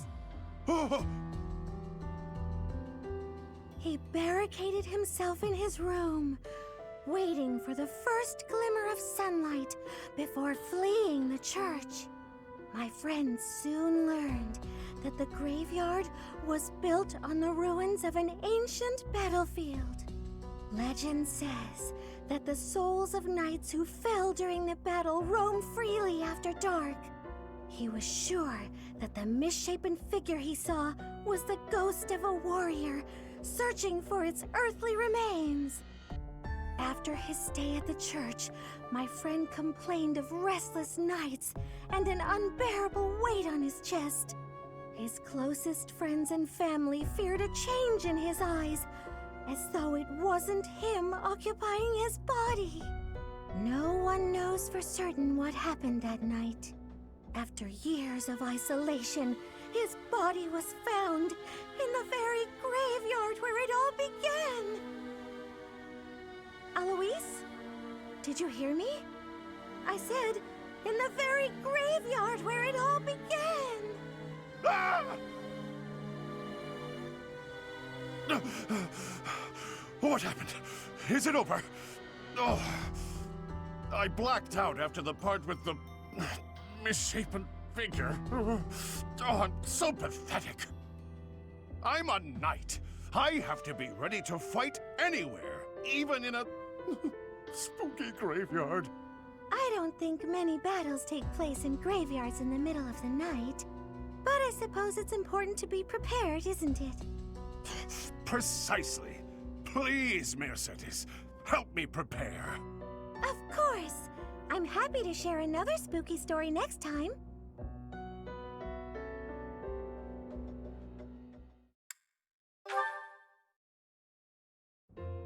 Is it over?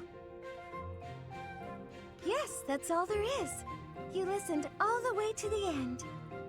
Oh, Mercedes, thank you. And I didn't cover my ears even once. There's no need to thank me. You're the one who did all the hard work. You should be proud of yourself. Now you can face any challenge on the battlefield without fear. I had always planned on working in the monastery once the war was over. But seeing knights like you makes me consider joining up. You want to join the Knights of Seros? Helping those in need with the goddess always at my side? I can't think of a better way to live. I think the Knights of Seros wouldn't be quite what you expect. As a knight myself, I slew countless foes. I shudder at the memory of my own deeds. The corpses I made, heaped in a pile, would be like a mountain. I suppose that's why I'm so frightened of ghosts. What if they appear before me, seeking revenge? Perhaps it's a silly thing to worry about, but still. I'm well aware of the nature of a knight's duty, but I no longer have anything to fear. I've been on the battlefield. I've killed my enemies many times. I see. What would your parents think about you planning to become a knight? My mother would respect my wishes, but my adoptive father would need to be persuaded. Before you talk to them, I had better relate some of the darker chapters in the knight's history. It's your turn to listen, Mercedes. Thank you, Alois. And you should know, I intend to improve my ghost storytelling as well. Pardon?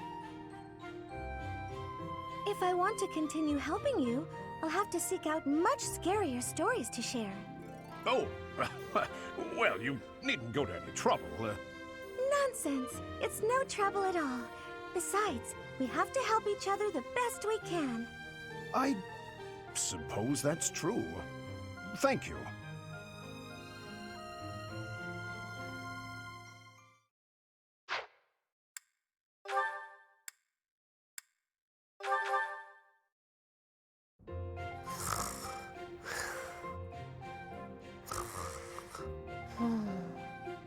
What's this? Well, if it isn't Cyril. How did he manage to fall asleep here? The warmth must have put him right down. He looks so cute when he's napping. I'll just keep reading. No need to disturb him.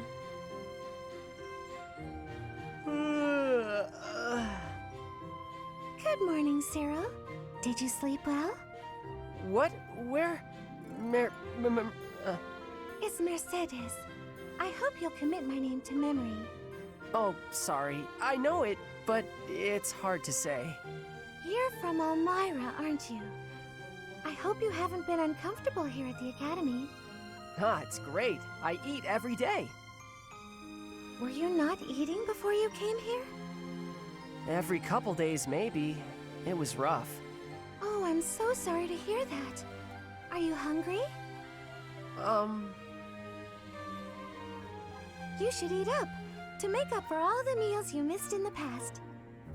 Okay. Thank you, Just call me Mercy. That's what my friends call me. Mercy. Mercy. Hey! Thanks, Mercy.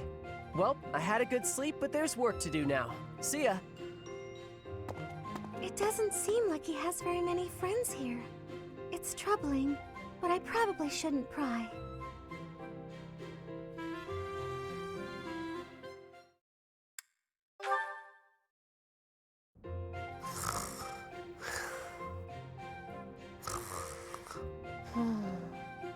Did Cyril fall asleep here again? There's nothing to cover him with. He'll catch cold if he's here too long. Oh well, I guess I have no other options. I'll have to take care of this myself. Ah! What's happening? I'm keeping you warm so you don't catch cold. I'm sorry. Did I make you uncomfortable? I was just surprised. Thanks, Mercy. Oh, I'm happy to hear you call me that. You know, I seem to find you in here pretty often. Do you have a favorite book? Nah, but it's always real quiet here, so it's where I like to sleep. I see. You always seem so wrapped up in your work. That is, whenever you're not sleeping in the library. Do you have many friends here? No, not really. But don't you want some? Having friends is much more fun than spending all of your time alone. Nah, I don't want people treating me like an outsider. I'm better off alone. An outsider? You? Who would possibly say? Oh, so you don't think anyone thinks that? Should I tell you what happened to me before I came here? Oh no, you really don't have to. I didn't mean to bring up such difficult memories. But you know, everyone here sees you as a friend. Even me. I see you as a good friend. Mercy. I'm sorry. I sure like everyone here too, but it feels like I don't know. It sounds weird maybe, but I think you're something different than a friend. Different? In what way? Do you not like me? No, it's not that. I can't... You know how sometimes you can't explain things? This is that. If I had a sister, I think that might be how it feels being around you. Really? That's just as well. You remind me of my little brother. Oh, you got a brother? I do, but I haven't seen him in so long. It's almost like he's not really my brother anymore. But you can count on me if you need anything at all. I'll do my best to help you out.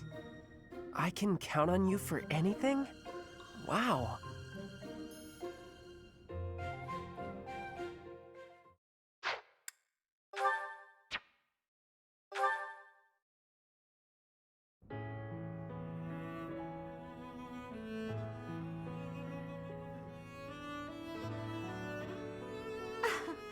I never imagined I'd see you again. Indeed. Emil, I've missed you so much. How long has it been since we last spoke? Since you left House Bartels, I was 8. And just look at you now, all grown up. I notice that you still indulge in sweets. It makes me happy to see that you're still the same in some ways. It has been some time since I've tasted such a thing. Well, of course. That's because this is a recipe only Mother and I know of. Oh no, you've gotten crumbs all over your face. Sit still while I wipe them off. Stop it. Oh, come on. Allow me to be your big sis. It won't hurt you to indulge me. Mercedes, the little brother you once loved, he is no longer here. It doesn't matter to me how you've changed. You will always be my baby brother. You are precious to both me and to Mother. Mother is well, I assume. She is very well. You should send her a letter. She'd be so thrilled. I suppose. Mother has always borne a deep regret over what happened. We should have brought you with us. We never intended to leave you alone with House Bartels. Perhaps not. But it was wise of Mother to have only taken you. As the heir, if she had taken me, Father would have searched relentlessly for us all. And had he found us, I feel certain he'd have killed you both. Yes, that's what Mother said too. He'd have done exactly that. You know, I've heard about what happened. About killing the family of House Bartels. And? Are you afraid of me? Or do you despise me? Neither of those. That isn't why I bring this up. I understand your reasons, but it's a terrible thing to take a life. You understood that even then. I've been waiting a very long time to ask you. Why did you do it? Why did you kill your father? Because I wanted to. I know you're avoiding my question. I can hear it in your voice. I won't ask any further if you don't want to tell me why. But just let me know if you ever feel ready to talk to me about it. Understood. The time may eventually come. Until then, I'll wait patiently.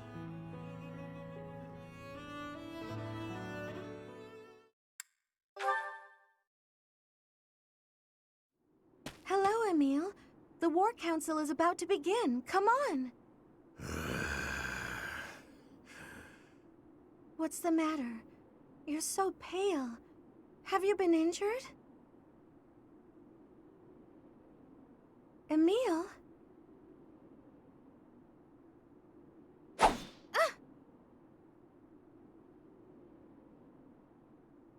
Must slay more. What? There is no pleasure to be had in these halls. My thirst is unbearable. Perhaps bathing in your blood will help satiate me. Emile? Wait. You're not Emile. You're the Death Knight. You may look like him, but you are not him. He would never say such a thing. What care I for names? I care only to kill or be killed. I see. So you want to kill me? Then do as you must. It is within your rights. My rights? Mother and I must be the reason the Death Knight exists within you. A young boy left all alone in House Bartels without us? I can't imagine how lonely and terrible that must have been. To our half-siblings who bore no crests, we were nothing more than intruders. Their horrible words and violent actions were only bearable because the three of us supported one another through it. All alone in a place like that, it's little wonder that you broke down as you have. We should have rescued you. We should have offered ourselves to save you. Nonsense. However, we cannot turn back the hands of time. Atonement is all I have for you now. You don't understand anything. Emile? The day you left, 18 years ago, I told Mother to leave me there. What? But why did you do such a thing? I wanted to protect you. I am glad that we are reunited. I am happy that you are alive. I am so sorry, my dear sister. Emile.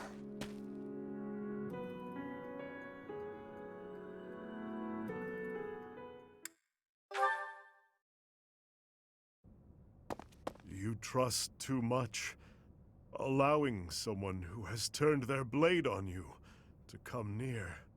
Because there are two sides to you, you fear that I endanger myself? I am nothing more than a merciless killer. A demon whose only pleasure is found within death's shadow. Such a creature should not be allowed near you, dear sister. Just what are you implying, Emil? I have come to bid you farewell. Today, I will leave the monastery for good. If I stay, it is only a matter of time before I hurt you. Just like I did those in House Bartels. You can't leave. But if it must be so, then answer me this before you depart. Why did you kill your father?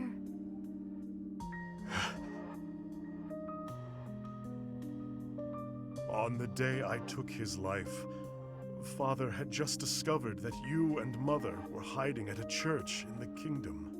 He was considering bringing both of you back home. But by then, Mother was past the age to bear children. And so, he proclaimed that he would take the only other female of the Lamine bloodline. That he would take you as his wife. What happened after that? I remember nothing of it. How I killed him, or what his final words were. You did it for me. To protect me. Regardless of reasons, a demon is a demon. I have said enough. Hold on! That isn't fair! Not fair? No! You can't just tell me all of that and then vanish forever. Please stay. At least until this horrible war meets its end. I want you around just a while longer. But all that I do results in harm to others. You saw it yourself. The demon that lives within bears his fangs indiscriminately. You know all of this, and still you wish for me to remain? Even if I am hurt, or worse yet, killed, if it is by your hand, then I will find peace. I am, and will always be, your big sister, Emil. Mercedes, I love you, Emil. That never changes. Understand? I understand. Then, I will remain here a while longer. Until we see this war through, I will remain by your side.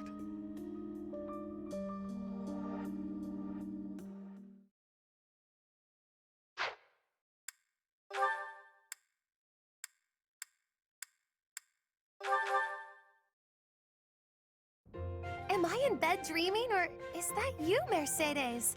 How serendipitous it is to see you again! Yes, and here we are. You were so small when I saw you last. How you've grown. I cannot express how worried I was to hear that you had left House Bartels. I was turned away any time I asked about you, and of course Emil would never tell me anything. I'm sorry. There was so much going on in House Bartels back then. But enough about all that. How are you, Constance? I hear you've had hardships of your own. Indeed. House Nouvelle is no more, and I went alone to the School of Sorcery. Oh, you went to the Royal School of Sorcery? Just before I began at the Officers' Academy, I was studying there as well. You were? It must have been after my graduation in 1177. That was the year I enrolled. We probably just missed each other.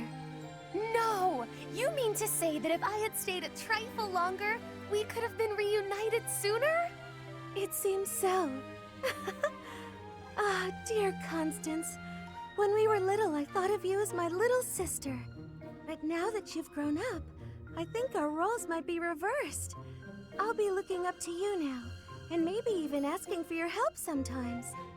You'd ask for my help? I never thought I'd see the day. And yet you're seeing it. You know, I had another friend at the school. Her name is Annie. Why don't we all have some tea together? I'm sure you two would really hit it off. You must meet Annette. Yes, I would welcome the chance to have a long chat with her. I'll prepare the tea straight away. Oh, no need to rush. The tea isn't going anywhere. Don't be ridiculous. Time is always of the essence. Why put off for later what I could? Constance, I wonder what's the matter. Did something happen? Mercedes, sharing your precious time with me is perhaps more than I deserve. What do you mean? Why sit with me when you could share your tea time with someone else?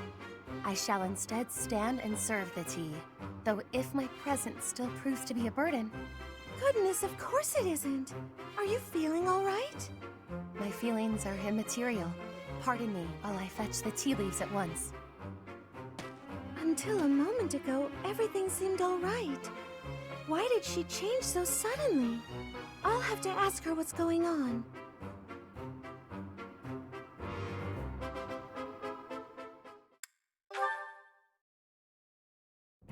I see. The sunlight brings back painful memories in you. I'm afraid so. Please forgive my behavior from before. I cannot abide these indiscretions of mine. That's all right. The way you always work so hard day and night, it's no wonder it's had this effect on you. You work harder than anyone I know. I've always been impressed by that, Constance. That means a lot to me.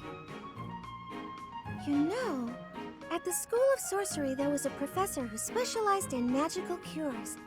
Why not write her a letter? Perhaps she can suggest a treatment that might help. I have tried. She could do nothing for me. But I vowed then to the goddess that I would find a way to overcome my trials. I will prove my skills to the goddess and everyone else, bringing me closer to restoring House Nouvelle. You're a tough cookie, Constance. Naturally, and with your support, I shall grow ever stronger by the day. I know you will. You know, during the years of political turmoil, House Martreats was destroyed just as your house was. But restoring my father's house has hardly crossed my mind. I guess I'm not as tenacious as you are. You needn't be so hard on yourself, Mercedes. You have had other priorities since then. Oh, I've just had a grand idea. What is it? You ought to try to reinstate House Martreats. Oh dear, I'm not sure that's possible. Nonsense! If I can restore my own house, then you can restore yours. As we work to further our own like goals, we shall learn so much that we can share with one another. You make it sound so simple. How would I even go about that? That is simplicity itself. You shall become a prodigy at spellcraft, as I am. All right. I shall master the black arts, and you shall master the white. The world will know us as sister sages. I see. Our names shall ring out across Bodlin, earning us the titles we rightly deserve. I hope you won't mind me saying so, but this plan seems to have gotten a bit far-fetched. Oh no! Not if you join me, Mercedes! Where one may fail, together we are bound to succeed! She has such big plans, perhaps too big. In that way, at least, she's exactly the same as when she was little.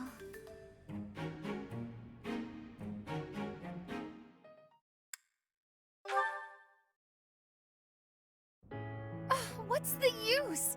Even with all I've learned, I still don't understand. Hello, Constance. I hope I'm not interrupting. Not at all. I was just in need of a sympathetic ear. I found a magical scroll, which, unless I am mistaken, should relieve me of my woes.